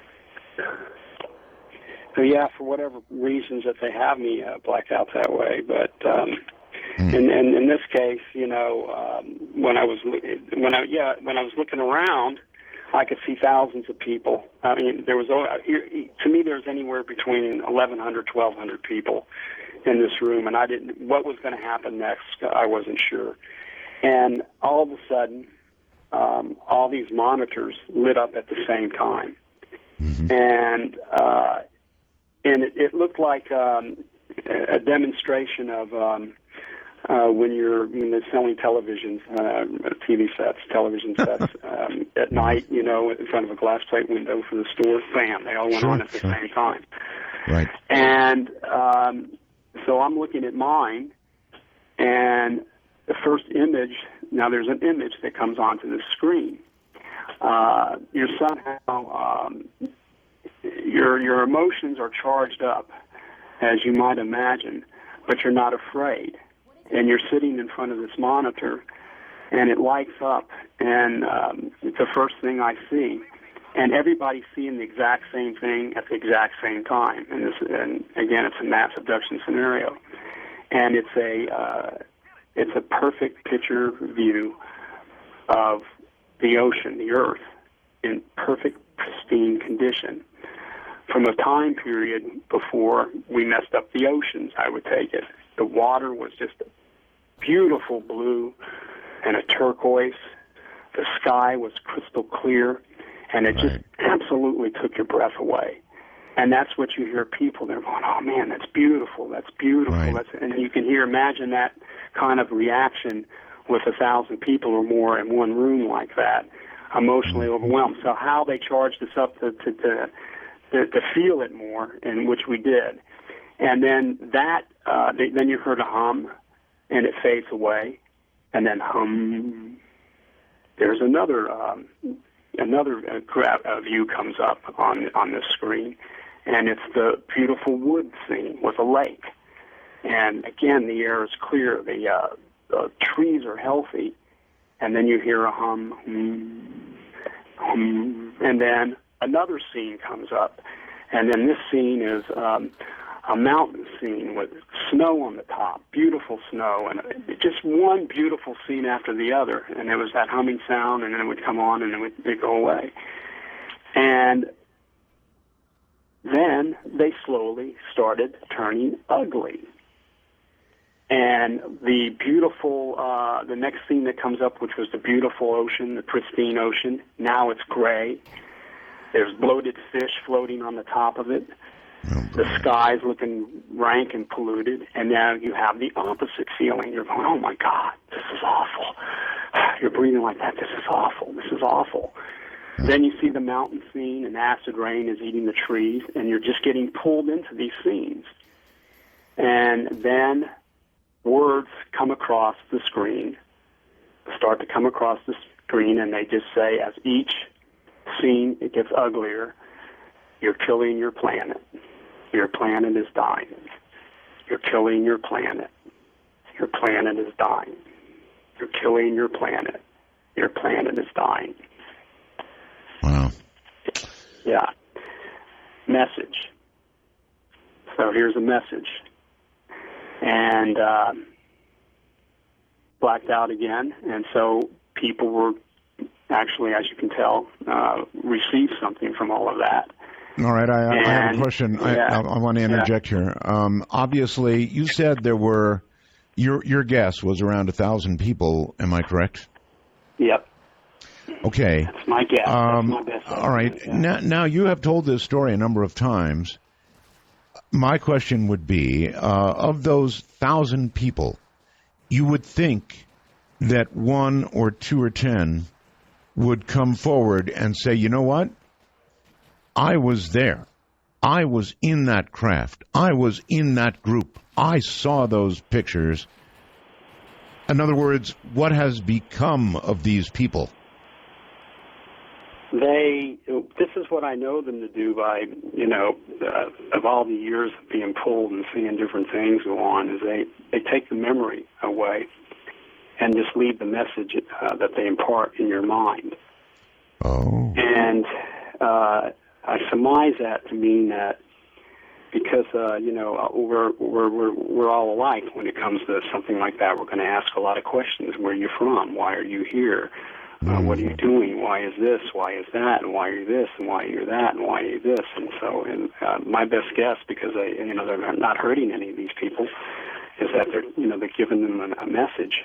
Okay, so you think that their memories were wiped out, and all they were left with was a sense of environmentalism, and they were creating mass environmentalists. Well, I think that had a lot to do with it. Now that the abduction phenomena that's been going on now for over 20 years or more, 30 years, maybe even longer than that. Most of these memories have to be pulled out. People have partial memories, a little better than partial memories. Hypnotic regression brings out some memories in people. Sure. And so, I think it's don't look at the messenger, just listen to the message. And I think that's basically what that's saying. So, with that being said, I come to believe that there are many, many, many mass abductions, and it could be considered maybe tens of thousands. Some people estimate millions, some people estimate more. And, in fact, right after that happened, there's sort of an anecdote that's kind of funny. A funny scene happened, which was after we all got the message, we black out. And when I came to in a room that was reminded me of a locker room of sorts, because it was just my group of people, or the group of people that I had led into through the corridor for this message, and they were, they could move around, but they were traumatized, and they were frightened, they were scared, and it was like, sort of like what you were just saying. It makes sense that they might take that away so they can get the message, but they were still, sure. They were disoriented, they didn't know where they were. And again, I was asked, to calm a few of them, and, which I did. But the antidote is there was a telepathic sort of a PA message that everybody got at the same time, which was you can't leave, no one can leave until you find your exact clothes. And these people went from whoa to all of a sudden they jumped up on their feet and their clothes were flying all over the place. And you think they'd have them folded nice and neat for them. And, then I found myself back home. And, so there were a lot of things that, again, this is something that's been going on up, to now. That led me to have feel better about what they are and what they do, even though they're strange. They're just strange to us, and so there was a few more events that they opened up to me that just made me a happier person with them. And then I realized that I'm one of the few people that can actually keep the memory, and I'm finding out they're not doing horrible things. They're teaching us something. I'm not sure what the alphabet thing was, but it was pretty cool to get 2 hours worth or an hour's worth or a half hour's worth of information in less than a second and know the whole thing. Yes. So maybe that's something for us to look forward to. And I always complained. I said, how come you people just can't? And there was a sequence of events that were pretty neat to bring me where I am today and feel better about it and talk about it. But I used to complain, on board. Why can't you just be normal? Why can't you just land somewhere and say hi, have a little social, they had no social, be a little social with it. Sure. And so there's, a couple things that took place that, were granted to me. And one of which was, which led up to, well, anyway, it's going to lead up to some other stuff. One of which was my folks at the time lived in Miami, and I was staying over in the west coast of Florida, Fort Myers Beach to be exact at that time. And I had went over to visit my parents, and I went into my bedroom as a boy, before I left home, to take a nap. And, I went into the bedroom, and as soon as I laid my head on the bed, I was I was on my side, sort of almost on my belly kind of thing, to take a nap. As soon as I hit the bed, it was this super loud sound, like a lightning strike, that was so incredibly loud in my head, it was just ear-splitting. And then I found myself elevated above my bed, and I was maybe 3-4 feet in the air, and my arms were waving, Right. Didn't know what was going on, and I turned and I looked at the doorway, and 3 of them were standing at the doorway. And the telepathic message said, "We're here," and blam, they dropped me back onto the bed and disappeared. They didn't even abduct me, all right? So there's a cynical sense of humor starting to develop. We're here. Cynical? My God. Somebody did that to me while I was in bed asleep, and I woke up flailing in the air. I'd get somebody. I guarantee you. I'd get them. Yeah, they didn't even let me go to sleep. I mean, that was the thing. How you're ready to just lay down. I mean, I was still awake, and that was it. So they let me see the whole thing and completely conscious of all its glory. And so I learned over the years that they come in sequences. It's like cruising to come to do things. They're definitely concerned about the environment. There's no doubt about it. They're actually collecting seeds of every form that you can fathom, life forms in its seed shape, in a sense, in every form that you can fathom. And this is what they're doing on a regular basis. They want to preserve the planet, but if we're going to start screwing things up, they're going to start collecting things, and that's what they're doing. Was it your impression that really was a demonstration of a sense of humor, or do you just think they wanted to test your heart?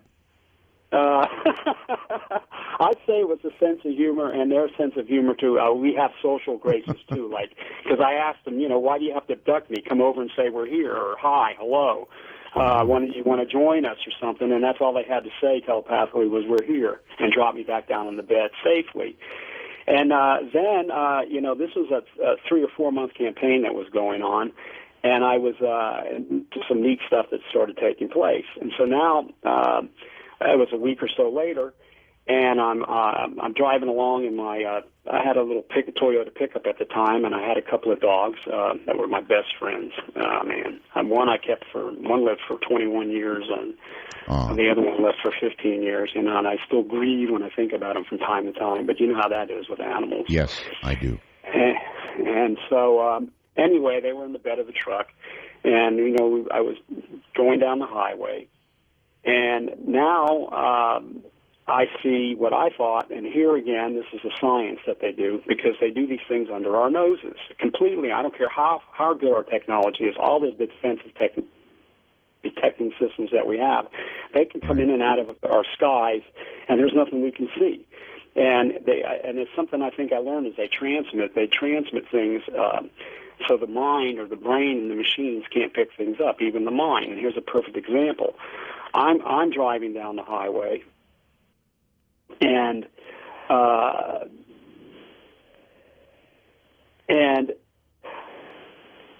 the technology is so wondrous. I see in front of me, which it didn't make any sense at all, about maybe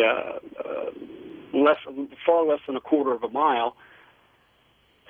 They have diamond-shaped ships. I call them diamond-shaped. It's like a pyramid on the top and a pyramid on the bottom. And I see one of these things, and where the bottom of it is, the top of it is going through the road and through the across the road onto the other side into a field. Wow! And so I know it's not paving a big crater into the road, because everybody would know, but that's the way it came across. And I took my foot off the accelerator, and I couldn't believe what I was seeing. And then I thought go into the sky, and then it was in front of me in my car. So I pushed down hard on the accelerator and tried to follow it. And the faster I went, the faster it kept going back. And the more I slowed down, the slower it went. It only wanted me to get so close.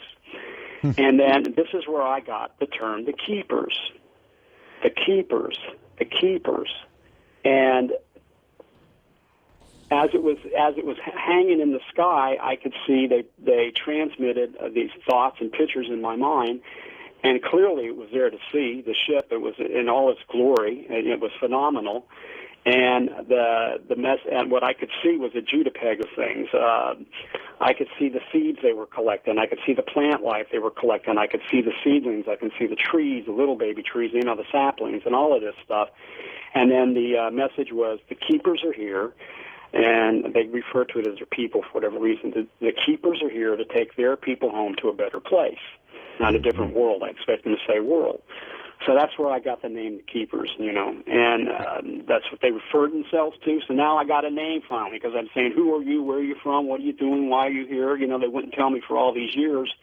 And here I am now, 6 years, 7 years, 8, 9, 10 years later. Now I got a couple of things. So we got social graces. We say we're here, and by the way, we're the Keepers. That's what they refer to themselves as. All right, a real quick question, and that is, you said they were collecting plants and samples of this and that. Did they collect any living samples? I mean, we've had so many reports of cattle mutilations, that kind of thing. Were they doing any of that? In that particular,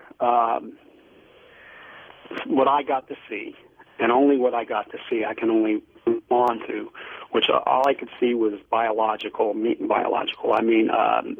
plant life. Primarily biotics, plant life. All right, I don't want to lead you into saying anything. Your story is what it is, and so fine. And so that was another. Then and then another thing I used to complain about, and was the fact, how come other people see what I'm seeing? I'm the only one that gets to see this. Well, based on what you've told me so far, this is me again, but based on what you've told me so far, Jim, it sounds to me as though they needed assistance from a human, and they went to the trouble to train you, but that is not what they were trying to do with others. Or if it is, you haven't talked about it yet. In other words, did you ever meet any others like yourself who were obviously supposed to be assistant? Well, you know what? The person who doesn't want to come forward, and a lot of people that want to come forward, was another event, though I should say, that took my breath away. Because in that mass abduction, where there was over 1,000 people, there was a person that I assisted more than any of them there. And, you know, you can see their faces. And, you know, and anyway, I was closest to this guy because he was afraid. And I was constantly calming him in the earlier stages, before we went into the corridor, and and even after, because again the details I wrote, but anyway, that when we were in the antidote where we were in this locker room thing, he was afraid more than anybody. But he was a guy, he was a normal guy, but you know he just anyway. I communicated with him the most, and anybody in that event. And I forgot about them. I forgot all about those people. It's nothing, just, hey, if I see one. And later on,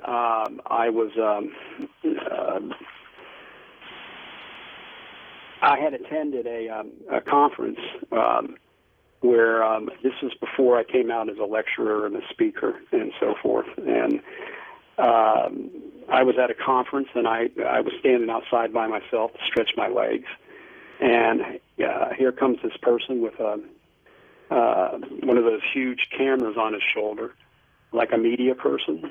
Right. And he's walking by, and I said to myself, "Oh my God, it's that guy!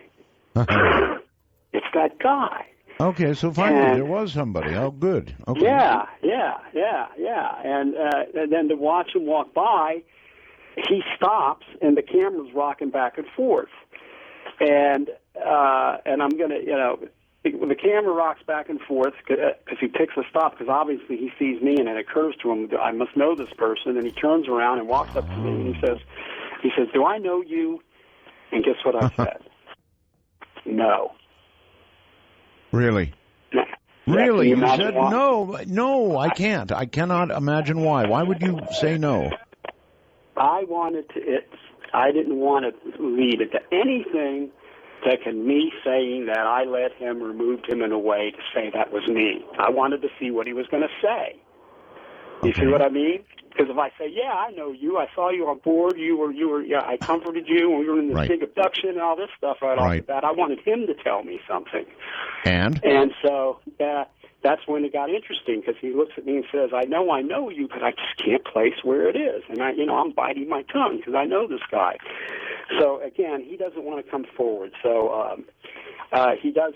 I can tell you some things about him, but if you pick on me to get the information, I won't do it, because I have to respect what people want. And this is a person I had to do that. But he is a media person, but he isn't a famous media person. But he works around the media, and that's why he was there. And you can put it all together in your mind. But what more could be more perfect than somebody like that, I guess, to get an environmental message, right? And so as we were standing there, make a long story short, we decided to exchange phone numbers. And then I worked... Can I ask one quick question? Yeah. Wasn't Pierce Morgan, was it? If it was, I wouldn't tell you. Okay. All right, go ahead, Jim. Go ahead. So anyway, so in our conversations and over time, I let him come forward with it, and his memory started coming back. And I think they just did that for me. So now I've got a person that I can say saw things with me, and he did go into detail. And again, he doesn't want to be out in the public, but the detail he gave me was the same thing. So now I got someone like that, and then it, then it led to another thing where this one was interesting too.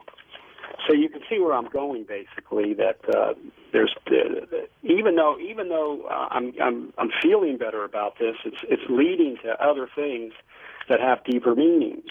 Okay, well, I can certainly see that a media person probably wouldn't come forward, Jim, because that would be a career-ending move, almost certainly. But, oh, God, I'd like to talk to him.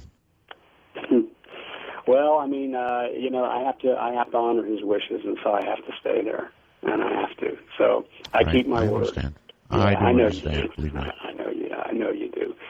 And, well, you know, there was the different events were taking place for another demonstration of even more powerful and more, anyway, there's another example I'd like to tell you that then led to this, led to something. But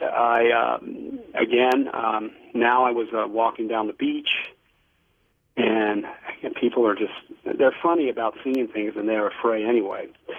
I was walking down the beach, and I could hear a person jumping up and down, going, Yahoo! Yahoo! Yahoo! Screaming. He was about maybe ankle deep near the surf. It was a calm surf over there on the beach, and then there was a girl standing there too, and he's jumping up and down, Yahoo! Yahoo! And I'm looking at him, and then this telepathic voice says, look.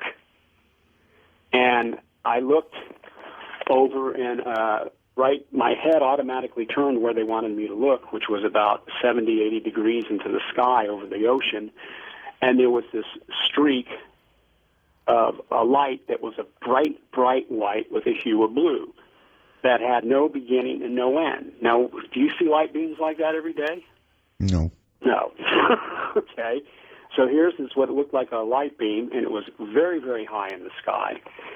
And this guy's yelling up and down as if he knew it was something special. It was getting him excited. And then I knew that they were going to make some kind of appearance somehow with witnesses, again, to make me feel better. I somehow knew that in my mind. They had to project it in my mind. There was a girl, and her back was facing me, and she was standing at the shoreline, too. So if you can imagine, it's two people kind of waiting on the beach, right, and I'm walking up, and I see her, and I go running up to this woman, and it's a young woman, and I go running up to her, and I go, you're about to see something spectacular. She goes, yeah, I know, the sunsets here are beautiful. And I caught myself. You know, I couldn't say that. And just as she said that, a craft appears out of the end of this, here's something that's going to tell you how gentle. I don't mean to sound mushy, but anyway, this craft appears out the end of it, but it's not taking form yet. It looks like a sphere of light, and it's sparkling, and it's vibrating in and out, or reverberating in and out, and it's not taking form. And then it finally takes form way, way up until, again, one of those pyramid-shaped crafts that I talked about. It was like a pyramid upside down and then one on top. I don't know if those ever been reported or you see them. I have seen them on the internet, but that's what my eyes saw. And so we're both, I'm standing next to her, and we're both looking at it, and she says to me, is that a UFO? Well, you know something, Jim? A half a pyramid from the ground would sure look like a triangle. Yes.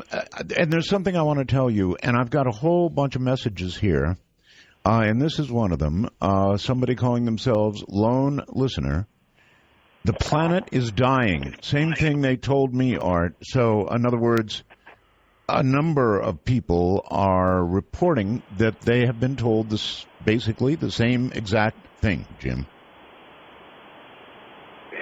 And, it doesn't surprise me. It doesn't surprise me at all because, and again, it's a message you're giving people. Actually, I'm learning over the years that it's a deeper message because I think things may coalesce one day where they may have better memories of what took place. And I think that these people may decide to do something about it. They may have been picked for that reason. I mean, it may not be random that they have them. So hopefully to turn things around. I would say that the planet is dying is a pretty deep message all by itself. Thank you. Yeah, it is. But, well, even with this event, I know, I've been asked in the past, do they have a spiritual side? And the only, I never, really go deep into that because I don't really see that. But what I do see, per se, is that they're concerned for the environment is one. So, but anyway, back to that. This craft appears out of the end of it and disappears. But this girl, unbeknownst to me, had some kind of connection with these things, too.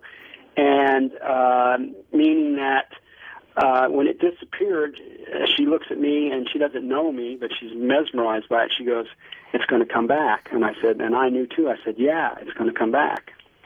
And within a few seconds, it appeared no more than several hundred yards in front of us, and it was rather quite big. And now this guy's going ape. And there were no other people to see this when I was out there. It was just us three. Now I'm complaining that there's not more people. And he's going ape over it. He's yelling and screaming, but she's looking at it, and I'm looking at it. And then she puts her left hand out there, and with her finger she starts waving it in, and she softly goes, "Come on, come on, come on." And this thing started moving in closer. Really? And I'm standing behind her, and I'm watching this, and to myself, I'm going, "Okay, you can go away now. You can go away now. I mean, thank you for the demonstration." And then it disappears. So it either moves fast or not. So, yeah, it just blinks right out of the sky. At one point, you discerned that there was a meaning even deeper than the state of our world, that our world, in effect, was dying. Would you like to elaborate on that? Yeah, sure, because it just gets better and better and better, and for me, and then all these things were coming, that I wanted, and to make the relationship better, and so now I have another scenario that took place, really right on the heels of what I discussed, and this one particular pull, instead of saying abduction, just led to that. And I was at home, the usual.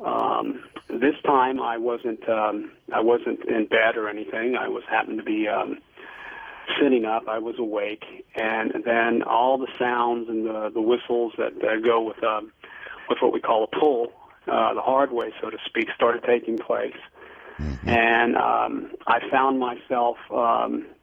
Which was really different about it, because normally, as you heard me say earlier, when they pull me, it gets to the point where I black out and then I appear. So I know it's happening, I black out, and so at point A I black out, and point B I regain my consciousness. But in this case, particular case, they allowed me to see where the meeting place was going to be, which wasn't on board. And so when I regained consciousness, I was pretty high in the sky, and it was at night, and yet there was enough light for me to see. And below me was what I could see looked like an abandoned carnival yard where it wasn't well maintained. And I could see a semicircle of rather large alien beings that I had never seen before, because they were huge. Even from way up there, I could see they were bigger than the little grays I was talking about. And this was completely different. So now I get to see it. And as I was getting closer towards them, then I black out. When I regained consciousness, there were probably about 10 of them standing in a darker area. You can see their framework. You can see they were probably 7-8 feet tall, unlike anything I ever saw, and they were kind of scary looking at first. But then, on all the years that I've been through this, I learned just don't be afraid, because you always come back fine. And they were in the semicircle, and then the one closest to me, which I was standing outside the edge of it, they put a hologram in front of his face to make it look like a person. Even though you could see the bodies were huge, and and it was kind of funny in a way, because when he was communicating, or it was communicating, the other 8 or 9 or wherever number it was that were looking at him, you could tell as if they were a group telepathic message coming from one being, as if they were looking at one, and then the one was talking, and you could see this mouth moving with the human face. And the first words were, "We would have just given it to you, but you wouldn't have understood it that way." And I knew that meant that I didn't get to have the knowledge that I know that I talk to people about. This isn't my work. I'm a business person, but I spend a lot of time doing this, and I'm in different places in the world. I'm in different places in the United States, and I spend a lot of time on this, to get out, what some of the things I'm about to go over now, what took place in that event. And they basically, I'm going to give you pieces of it that are important because it went on. This thing went on for over an hour, word for word. It got into my personal life. It was advising me on where to go with this, but the main thrust of it is that they claimed that. And I think it explains a lot. About 60, 70 years ago, when we first, the first nukes came out. Right. As you probably know, that was an era where there were a lot of down crafts. We were finding alien cadavers. There's hearsay that we captured live aliens and all of this stuff going on.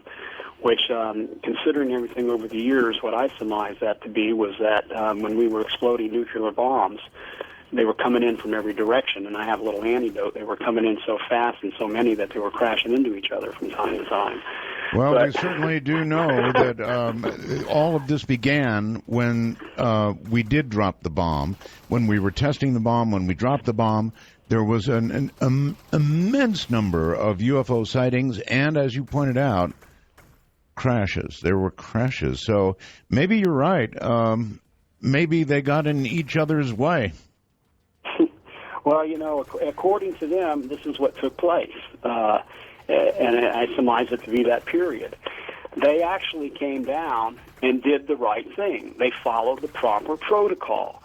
They went to the government leaders of the world, and got with them and said, this is what we think you should do, and this is why, and because they're involved. And they gave them messages that they would like to see the human species evolve.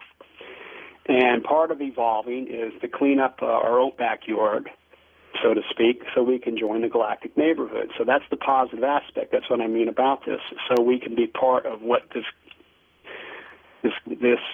cosmos, this galaxy, this universe has to offer, because there's action going on all the time out there, and we're not a part of it. And so they said what they did was, when they came to these people, that they exchanged. We said we weren't ready. That according to them, this is what I was advised, that our people aren't ready for this and that we would need time. And so agreements were made. And according to them, there's not one single agreement that we ever kept. When I say we, I mean the people at the time in charge up to this day. They said that they wanted this to stop nuclear, and I don't know why they were so specific, and biological weapons. They didn't want to see that anymore. And, we were in the forefront. So I'm talking about America. I'm talking about USA. We've seen, I can't, in my time, I've seen different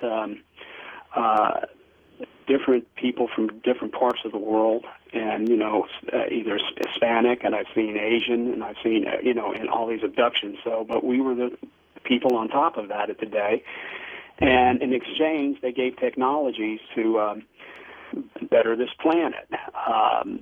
They were used. They could be used to clear the skies, take the toxins out of the water, just advanced stuff. To whom was this technology given? Well, they didn't say names, and they didn't point fingers, and they didn't say specific names. But it graduated to be what we would consider the darkest of the black op today. So those are the ones. In my experience, you've got three forms of government, and this is how I see it. This is how Jim sees it. We got the government at face value, the one that we deal with every day, the general public does. Excuse me, I'm sorry. I don't mean to interrupt you, but you said, this is how I see it, and this is how Jim sees it. Who's Jim? Jim is me. Oh, I'm sorry.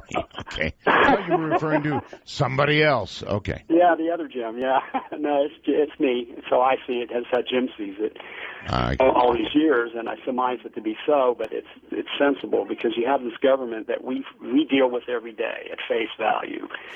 And that's the normal government that people deal with, and I would say that 99% of them are clueless to this. You may have 1% that knows something, but most of them don't know.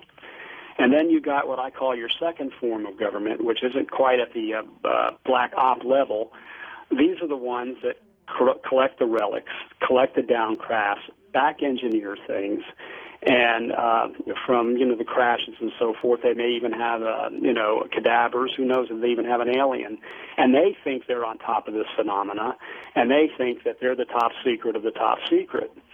But as it goes on, you have this other group, which is the blackest op of the blackest of the blackest, Right. and they are the ones that know everything. They're the ones who have hands-on, and those are the ones that are still communicating with extraterrestrials, in my particular case, the ones that I'm talking about.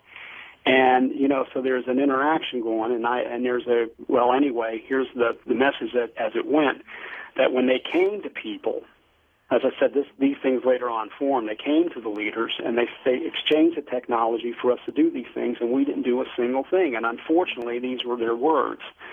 That it just makes you somber, but that people have been discredited, maimed, and killed in order to keep this secret. And then they were clear to say, our hands had nothing to do with this. And they turned around to say that when they gave the technologies, what we did with it, instead of taking the technologies and removing the bombs and removing the weapons and everything, is that we made more weapons and we made money. Well, all right, I have a comment here, Jim. If they had studied us halfway properly, they would know that giving this technology, this important earth-shattering technology to the black ops people would be the poorest decision they could possibly make. I can understand that thinking in today's view, because back then there wasn't a black op. They were actually coming to leaders of the world, and however that they did it, these other things were formed. Now, that's totally understandable, and what you just said, but then again, you're dealing with people who have no clue about these things. Here we are in the 40s, and, that kind of stuff isn't going on, so they're only going to the heads of whoever the movers and the shakers are and the leaders of that day who are clueless to this stuff. Yeah, but wait a minute. We're dealing with people that can read minds.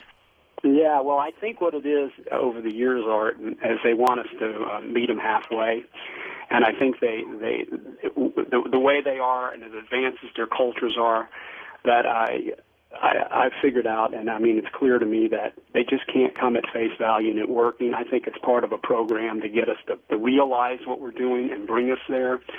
Just like, these experiences have been with myself, and even they started saying we would have just given you this information, but you wouldn't have understood it that way, so I had to go through something.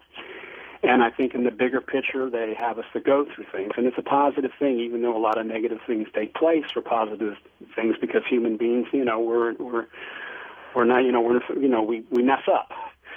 And okay, so but I mean, really, we were told, Jim, to be wary of the military-industrial complex, right? And that's who they gave it to. They gave it to, I don't know if it was particularly military at the time, but it has become something like that to this day, and we all know that. And they're saying that people were hurt for this reason. Now, here's what they expressed, and then you can, you can use this how you see fit, because I come across, I'm not a journalist, but I come with a journalism perspective in a sense that I can only tell you what I see. I'm not a scientist, but I do take a logical science point of view, and I like to see this stuff as technology and science, so I don't get caught up in, it may be demons, this, that, and all this other stuff that comes out because it's proven itself to me not. Yeah, you can only say what you know. Yeah. And so, with that being said, the technology was used for these reasons. Now, what they're claiming is that there's over the years, that there's a majority, there's a growing number in these groups that would like to come out with this information, that hoard this information. And, but it's a simple thing. And according to them, they're afraid. And they're afraid because crimes against humanity have been committed. And if you come out and say, okay, we have these things and we'd like to come forward with some of them, and the things that they did to keep it secret, they're obviously going to go to jail, and who knows, they may be prosecuted, and they could even possibly be executed for the crimes against humanity. They're afraid. And so they advised a simple word, which is called amnesty. Amnesty. Amnesty. And in what context? Well, it's not for spiritual purposes, but for practical purposes. Create an avenue for these people to come forward and not be prosecuted. Oh, I see. Okay. Yeah. The people that were given the information. Yeah, and to this day, what we're doing to keep it secret. And it's tied to a lot of things, and all these things have to be figured out. So, in my sense of it, that to me, amnesty is obviously a law that needs to come into effect. And it's a law that's, a high law, a high law in our government, that if whoever comes forward with it can't be, they can't be charged. All I can say is you better get the Australian government interested in this whole thing and offer amnesty, because we can't even agree on a budget back here. Well, anyway, I like to see us be in the forefront, which is America, because I'm an American.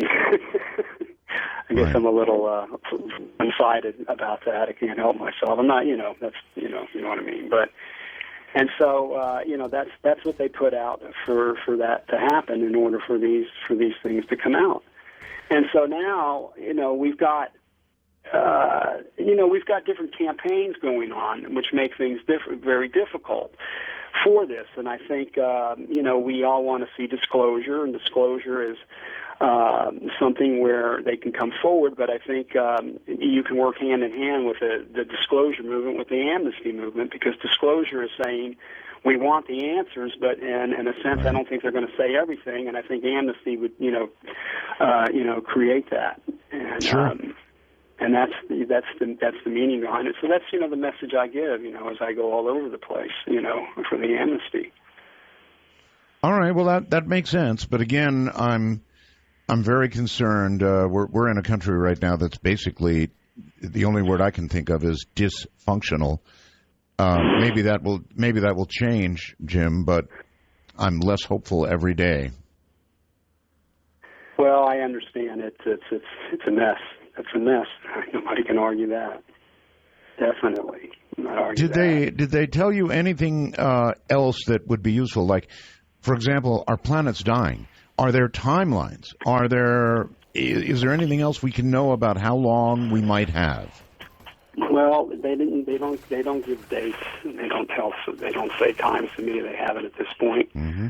And if they did and they wanted me to tell people, I would. But I don't know of anything like that. But I can tell you that they give hints and tips of things to come, which are neat. I think if we can get the information out, like they wanted us to do 60, 70 years ago, that this world would be beyond our imagination and would solve a lot of problems. And so I mean, there's been.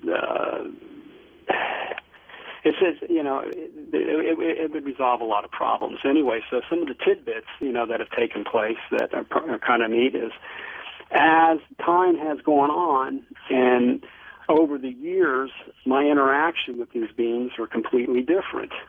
And now I've learned that there are campaigns which things are taking place right out, from under our noses, so to speak.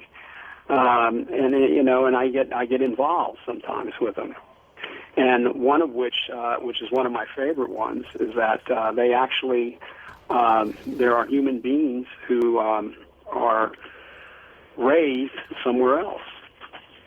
They're not. All right.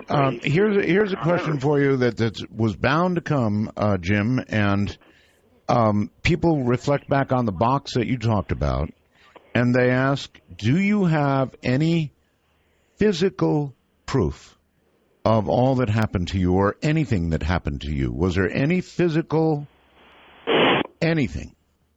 They don't let me take anything back with me. Didn't think they would. So, yeah, and that's the way I have to go forward with it. And so, yeah, no, they don't.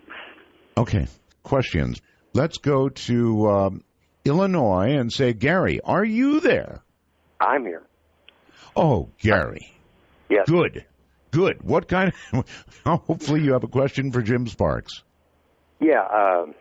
Do you know the book, I believe it's William Cooper, or Behold the Pale Horse? Oh, yes. Cooper, yes. Yeah, a lot of that coincides with what he, said in the book, which I got on DVD and listened to it. I'm a truck driver, of course. And about the aliens coming in back in Eisenhower or whatever, and coming in and, we've been interacting with him ever since then, and it's been all hush-hush. But a lot of that kind of coincides with what he's been talking about tonight. So I'm just, it's, wow. It sure does, Gary. All right, let's put it to him. Jim, he's right. There have been many that have carried similar messages, right? And, well, actually, judging from what I've seen, there's no doubt. I mean, as far as I know, I'm one of the few, and I don't want to say the only one because I don't have a big ego. I don't have an ego here whatsoever. But as far as I know, I'm probably one of the few human beings on the planet that I can see these beings face to face, and they communicate with me. And as I was mentioning earlier, that hey, this has been going on over 20 years, and it took years for me to be able to understand their nature. I mean, just simple things about them is they don't like questions. They only want to tell you things when they want you to know it. And it's not that they're the Gestapo, so to speak, but I'm constantly really, really very careful when I think about a question I might have, so I know that I can come up with something positive. So, it doesn't surprise me that other people have experience in this. So, I wouldn't doubt it. All right. Let's go to Daniel in Indiana. You're on with Jim Sparks. Hi. Hello. Hello. How are you, Art? Just fine, sir. Go ahead. I was wondering, are the aliens or the Greys, for say, unisex? Actually, that's a pretty good question. How about it, Jim? Are they unisex or what? I've never seen any genitalia, and that's one thing I can say. But, meaning that I have seen them. One has to wonder if they're wearing something skin tight, which I don't think it is. I think they go around with no clothes. The Greys just don't have clothes on, the ones that I've seen, and I have never seen genitalia. But now this is something that's taken many years, that I've always felt like I was dealing with the male of the species all this time. And there was one particular event, and one particular event only, where I saw a Grey that definitely had feminine features, meaning that it was thinner. It telepathically came across softer. It touched me in a gentle way, and I thought it was a she. So how they, reproduce, I have no idea. And so, but nothing obvious. Yeah, nothing. Okay, here we go again to Los Angeles and Mark. Hi. Hello, Jim. This is very interesting content you've been putting out here tonight, and it rings true for me. So if it is true, it strikes me that disclosure is a huge thing. And it would clean up, if we could get the technologies to clean up the planet and get affordable energy, this is huge, right? So why not start negotiating with these guys and bring in more people and just bypass the leadership of the planet because they're belligerent, right? Get people to go with you. I'd go. I would go. Could you Excellent do this? Point. Could you work on different ways to communicate with these guys and perhaps start introducing a mass of people down here to them? Jim? Well, I like that question, and the depth of these beings is still beyond a lot of my comprehension. But then yet, there's a connection there that signals to me why they're doing it the way they're doing it, and which is they would like to see us meet them in the middle, so to speak, so as not as such as to take over the planet, so to speak. So they want to meet us in the middle. And part of that meeting in the middle is they want to see us move forward. I think, and as you said, it's a fantastic thing with disclosure. If we can get the disclosure, we can get the amnesty, full amnesty, where they can come forward. That would break ground beyond anything, because now you've got the people who are there. Here's how I see it: you've got people who are hands-on. I mean, they know as much as this technology as the aliens have given them, and they're keeping this stuff, they're hoarding this stuff, they're keeping it to themselves. So if you can imagine how it would bypass all the red tape and all the bureaucracy and all the other things that go on with government control, so to speak, even though it would be law. I think amnesty should be a law, in effect, to protect them. Then they can say, hey, we've got this apparatus, and we've got this one, and this one can do this, and we can travel from point A to point B. We can transverse the universe with little to no time passing, and we can do these wondrous things with energy and all the things that can come out. So there's probably a lot of thought in their mind behind it that I'm sure that there is. All right. Listen, your story is absolutely incredible. It's detailed, and if you're making it up, it's just beyond me how you would make this up, period. But I've got a question for you. It's not a rude question, Jim, just a question. Would you take a lie detector test? Well, no one's ever asked me that. I have nothing to hide there, so I don't think that a lie detector test would say that I was lying or not telling the truth. To answer your question, that doesn't answer my question. In other words, look, what you're saying is so important to the world, so important to people, and people are sitting out there digesting what you're saying tonight. And probably saying, it sounds good, it sounds right, but if you came back with the results of a lie detector test and it said you were being truthful, boy, oh boy, would that, add a gigantic weight to your story. Well, I wouldn't object to it. And, this is how I always come out with this. I know that what I have to say, there's going to be a tremendous amount of people, and this is what I've learned over the years. Right. You're going to have people that are going to throw, eggs and tomatoes at you. Oh yes. And say this is phooey. And well, actually, you know the story, right, about incredible claims and all that, requiring incredible. Yeah. Mm-hmm. Well, I respect a lot of that because it wasn't too long ago. Well, it's been a long time now that I would have been the same way until it happens to you. And so, but what has surprised me over the years is that it's kind of a popular thing to have me when I speak because I'm finding out that people aren't as critical as I thought they would be, and they're not coming out that hard. So, almost all the time, I'm going to get No, Jim, it's a good message. It's an important message, and as I said, it would add a lot of weight to what you're saying. Tony, in Utah, you're on with Jim Sparks. Hello. Hello, how you guys doing tonight? Really well. Good. I'm an over-the-road truck driver, and I've got a couple questions. One for Jim. When was the last time that you went up?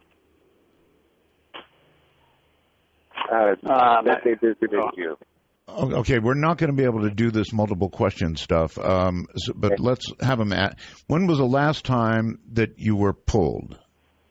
Well, the interaction has been going on up to the last few months, so it's a regular thing. It's not the same anymore. Look, I don't want to sound like I'm plugging the book. I am plugging the book in a lot of ways, and I just want to get the sound out. Go plug the book. I don't care. Okay. If you go onto my website, it's jim-sparks.com, and you look up for listeners of the Art Bell Show. And when I wrote this work in much, much more detail than I have in a 2 or 3 or 4 or 5 hours to talk about it. And it goes into those things in much more graphic detail, and that way, a lot of these questions can be answered, and that's the reason I wrote The Keepers, and I wrote The Keepers in a way that as if it were you, and what would you do, and then you get to see what I do, and so that's the best. Yeah, that's the best thing I can do with that. All right, I have one more question. Yes. One more question. Is there a way that you could recommend that they visit other people, other humans? And that's because I'm pretty sure that there's quite a few, myself included. I can speak for myself. I would like to experience something like that. Okay. It is a kind of a neat question, I guess. What do you think, Jim? If somebody actually wants to be abducted or wants to have an experience as you have had, Is there a way for that to happen? This is the only thing that I know, that they pick you, and I haven't seen it any other way where you can pick them. Not to say that this doesn't go on. I can only talk within the scope of of my experience. All right, that's good enough. Let's go to Indiana and Drew. Hi, Drew. Hello, it's a pleasure to be on your show. Many Roswells to you, Mr. Bell. Thank you. You're welcome. It's kind of a dark question. I apologize, but I feel like it's worthy of asking. From the show about 2 weeks ago, there was something being talked about an insectoid race that was supposedly hostile, and I just wondered if he had experienced anything like that. And I'll take my question off the air. Thank you. All right. No, it's a totally reasonable question. Jim, have you experienced anything other than the Greys and anything specifically that's hostile?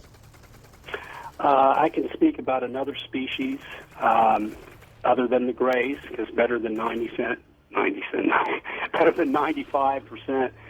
of interaction has been with Greys, and then there's this other species that have scales. Now then people turn around and tell me, well, those are the reptilians. Okay, and then I don't know what they are. I don't know if they're reptilian or not. They just have scales on their skin. And those interactions are far and few between, and that's the only two that I've seen. So I can't speak for any others. Okay, well, it sure sounds reptilian. So I'll join that echo, I guess. All the way to Tennessee, and Jack, you're on with Jim. Yeah, I was just calling because I think I've had the same sort of kind of experience, but I've got some kind of technology that it might be good with Jim on about travel. I know a lot of people are going to think this is crazy, but on travel it's hard to explain. But like everybody talks about the UFO sightings, how there's no sound. Well, I've sort of come up with a thing with light, travel with light, but I didn't know where to ever go with this thing here. I've had it for a while, but I didn't know if because I think there's keys to exactly what he's talking about, because I know what he's talking about, but everybody's playing with a key that was on this situation, but I've been implanted or something with a key of travel by using light. Okay, do you know anything at all about implants, Jim? Only what you know and I know. And I've never seen anybody implanted with anything. And to my knowledge, I don't have any implants in me. Okay. Do you know of implantation? In other words, you have seen them gathering samples, and presumably you've seen them doing a lot of things as many times as you have been pulled, to use that term. So you've never seen them doing operations on people? Nothing about implantation? I've never seen them cutting into people ever before. And, this is something I do know and inherently know, that they can find whoever they want. And I think they obviously have the power to have this sort of information in a powerful way, in technology, where they can pluck anybody that they keep a record of. And how they do it and how they keep record of it is beyond me, because I haven't been shown it how. Mm-hmm. All right, let's go to Patrick in Mississippi. You're on the air with Jim Sparks in Australia. Hello, Art. How you doing? Been a big fan of you ever since your Coast to Coast days. Thank you. I just wanted your guest to clarify on something he said a few segments back pertaining to the beach and the sighting in the sunset. He had said that there were a couple of people on the beach with him, but right before that he had said that there was a concert and that there were more people, and the guy was cheering for the concert. So I wanted him to kind of clarify that, because it didn't go with what he was saying. Okay. Jim? Well, yeah, I can clarify that now. What I did say was I wish that there were more people around other than those people, that I was hoping that there would be a lot more people, and I kind of laughed about it because, here I am asking, I would like someone to witness this with me because it would make me feel better as a human being, and they did just that. So there wasn't any more. Okay. Very good. Okay, 855-REAL-UFO is our number if you have a question for Jim. We're going to, let's see, I'm not sure where we're going here. Hello there. Hello? Hello? Yes, hi. You're on the air. Hi. Minnie Roswell, so you are. Thank you. I've just got two quick questions, and then I'll slip out of there because I know other people want to call. One question is, I was wondering what their life expectancy was, and the second question is, do they communicate with, in other languages? And I'll leave it at that and let him answer. Thank you. All right, thank you very much. Life expectancy.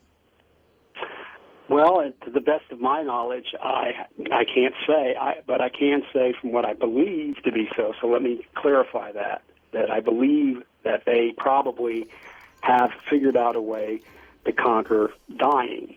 And that's just me saying I believe it. They've never come across and say that we don't die, we never die, or anything like that. But judging from everything I've seen, Art and whoever's listening out there, I think that's very, very a possible thing that they've conquered death. And I think that in itself would be so phenomenal, if that's the case, for us to be able to have a gift like that, to have the technology to know how to do that. All right, how about language? This is language and what, let me finish the statement. What I know about them is that their minds can think 10 to 100 times faster, and they have to store a lot of knowledge. And they just see things changes, and they see species move and everything like that, and they got so much information. And so, again, if we can go on living, we can learn from a lot of mistakes. And as far as language, it kind of broke up on that last part of the language question. Well, do they use any other languages? I would imagine with telepathy it doesn't matter. I haven't ever heard one speak, and it's only been in English in my mind. Whether they use it on other people, I can't say for sure. Maybe they hear it in their language. I would think they do. I would imagine telepathy isn't really dependent on language, period. All right, you know what? I'm going to try Skype. I've got Andrew on my Skype line. Are you there, Andrew?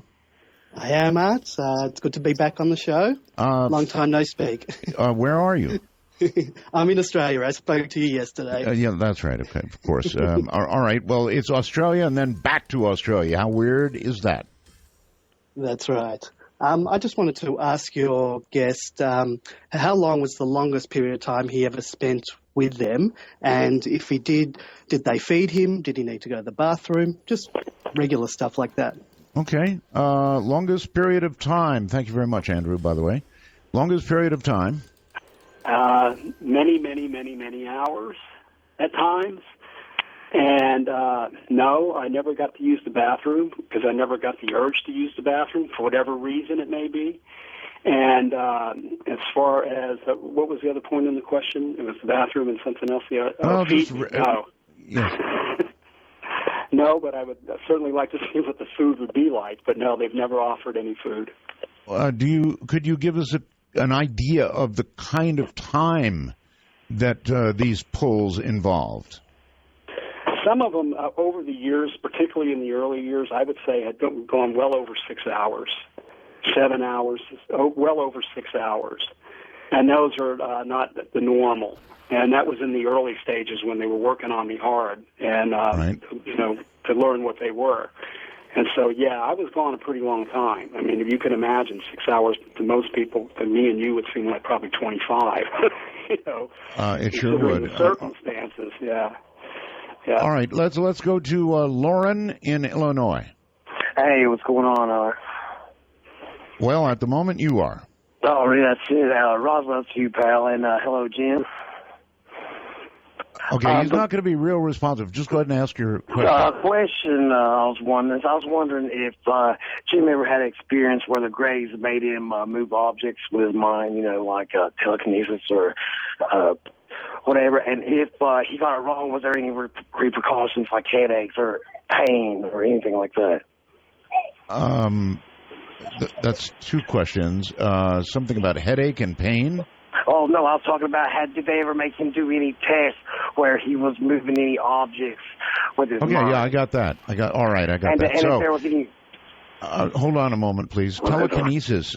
Jim, did you observe anything moved with the power of the mind? There is Yes. Like I say yes to that because there was a time that they used the technology where I could use my mind to move objects, and to be specific without going into a lot of detail because it'll take too much time. On a table, it had led to this. It was working with their technology through their minds into my minds to actually do things, and it was fun. These are the kind of experiments they worked with, and these are the things they showed me. Anyway, it crescendoed to this. There was something the size of bigger than a marble, an object the size of a little bit bigger than a marble, like a ball, a small ball, a cube about the same size, 4 sides to a cube, square, and regular square. Anyway, and a pyramid-shaped object, the same size. And so when I was learning, what they wanted me to do was move the objects on the table through the ways of doing things. And I found it easier to roll the ball. It was phenomenal. So I just think the ball rolling, and I look at it, and the ball would roll back and forth. What was interesting was when it got to the square or the cube, it took more mental focus on my part, and I don't know if they were doing that to whatever reason. And it was the same thing with the pyramid, because that had to go end over end, if you can imagine that. So exactly. No, a ball makes sense. It's easier to begin to get to move from a force point of view. Lauren, anything else? Well, it's funny that he said that because, see, I had a friend that always talked about dealing with aliens and something like that, and he always talked about moving something in a box. He had these dreams. His dad had these dreams that went back from, like, his family's, and he was talking about moving this, like, metal liquid or some kind of substance in this box. And if he got it wrong, they would give him headaches and stuff like that. And, I see. And he told me that if I ever had a chance to call for him, do it, and I thought this was the perfect chance tonight. Okay. Jim, it sounds like others really have had very similar experiences to yours. And, yeah, over the years, I definitely have picked up on that, definitely. All right. To Canada, up north, and John. Hello, yeah, just a quick question there for your guest there, Jim. Good day, Mike. Did you ever ask them by chance, because I know I would, if they had any hands in the pyramids or the Aztec lines, evidence of them being here? Okay, did they have any hand in the construction, the design, whatever, of the pyramids? They've never informed me of that type of information. Okay. Well, there's your answer. If Jim doesn't know, I guess he's just not going to make it up, and that's a good thing because some guests do that. So it's a good test. Arizona brings Tom. Tom, hello. Thank you for taking my call. I'm sorry if this has already been answered, but I was just wondering what effect this had on your marriage. How does your wife feel about your abductions? Very good question. Well, I'm no longer married. Definitely in those early years, it had a devastating effect on my marriage. And she tolerated quite a bit with it, considering the nature of it.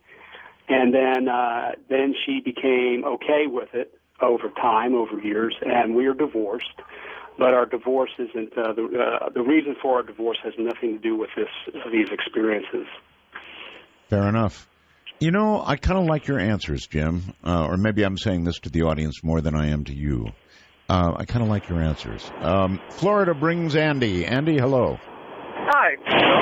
I have a quick question. With his abductions that he's gone through over the period of years, how does the story compare with Travis Walton, with the fire in the sky, when his abduction happened there? And I'll take my answer off the air. Thank you. All right. Well, I interviewed Travis Walton extensively. I don't know, Andy, or rather, Jim, whether you heard any of those interviews, and if so, and or read the book, can you comment? Well, I mean, I know of Travis Walton because being on the lecture circuit, I've seen him. He spoke with me briefly. just passingly. He was a gentleman. He said a few things to me, and a lot of it wasn't even related to what had gone on with him. And I guess he kind of felt like the same way I did at the time, because we were really, really busy, the brief time that he was kind of just wanting to say hello to me and me say hello to him. And that's been my experiences with Travis. Okay, but no elements of his story that you're aware of coincide so much with what you experienced? Well, I can't say that it's the same, but obviously, you know, what I know of, you probably remember, Art, I do my best not to cloud my information that I've gotten directly with other work, even though I have to suffer. Because right, and I really appreciate that, Jim. It adds to your credibility.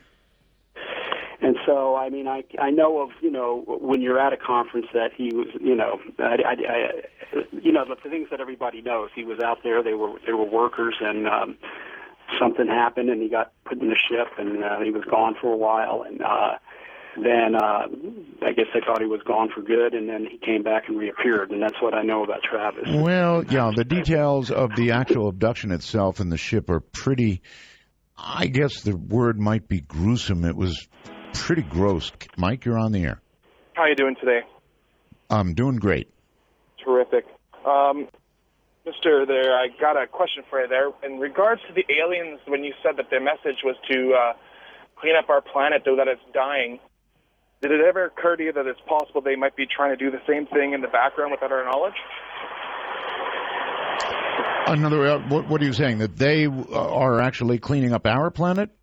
Yeah, like in the background, like when we can't see it, they're kind of helping us along. Boy, one would hope. Jim, what do you think? Well, I mean, I know that they would like to see us come to a point where it would be in conjunction with them, so to speak, because of the technologies that would be given. And that's the best that I can answer that question. Okay. Colorado and Lynette. Lynette, hi there. Hello, Art. I wanted to ask Jim if he could remember what the room on this ship felt like, or what the walls felt like, or what kind of sounds they heard. Was it a metal sound to the room, or any of that? Okay, sort of a contextual question. Jim? Well, you know, what comes to my mind first off is the air filtration system in the room, and it was not consistently circulating fresh air at all times. So in the room, meaning that it would start to get a little bit warm, and a little bit almost like a dampish feel. It may be from exhaling, not to say that I was starving for breath, and I wasn't. And then there would be a wish of fresh air coming into the room, and it would be cooler and a lot more comfortable. So that I can say for the feel of the room. Okay, what about smells? If the air circulation was lacking at some point, there must have been occasionally smells. Do you recall anything? Well, I mean, I think a little bit of my perspiration was there, and of course, you know, when I described the black box, the gift, right, and that terrible stench that came out of it. But you know, that stood to reason, because you know, extracting that kind of garbage and toxins out of your lungs, obviously, it's going to smell terrible. You bet. How are your lungs now, Jim? Well, actually, they're in pretty good shape. I can't complain. So you, I take it that you grasped the opportunity with clean lungs to cast away the cancer sticks. I don't smoke as much as I used to. As much? Yeah. Okay, well, missed opportunity. All right, to Michigan, I guess, now, and John. Yes, Art, nice to talk to you. How are you tonight? I'm just fine, thank you. I've got a question, I guess, maybe for Jim and for you, I guess. This is something that happened to me, but he had made mention about fish scales, correct? Was it like skin, or was it something he saw? Well, he said scales. He mentioned another breed or another type that had scales. This just a quick story of something that happened to me, and I'm on a riding lawnmower, and I see this fish scale kaleidoscope in front of me, and then it takes over my vision. I try to get rid of this, whatever it is in front of me. I jump off my riding lawnmower, and for whatever reason, this took over my vision. And then there's no recollection of time from when I walked back from my riding lawnmower to my house, which my house is 200-300 yards away from where I was mowing the lawn. John, we're so out of time. You probably should have tried to mow it down. I'm sorry, we've got to leave you at that point. So one last, perhaps, let's go all the way to New York, back to the East Coast. Mike, you're on the air. Very quickly. I just wanted to know, did they ever give him any idea of where they're from, any visuals or anything? Okay, fair enough. Any idea of third planet to the right, Zeta Reticuli, whatever? No, they never once gave me pinpointed a place that they're from. And I know they have technology that uses other dimensions to travel and move around in, as I mentioned earlier, and that may be a different space and time, but they've never come forward to me to say we're from some particular point in some place in space. All right, book plug time. I want to give you a chance to plug your book. It's only fair. The title of your book is? The Keepers. And you can get it where? You can get, you only want to go to jim-sparks.com. And the reason I say that is because if you go to jim-sparks.com, a lot of the funds go to me spreading the word about this alien message. And anything I can get from it, that's what I do with it. So any other method is a little harder on me. But, you get it wherever you can. But that's the book, The Keepers, and it's on jim-sparks.com.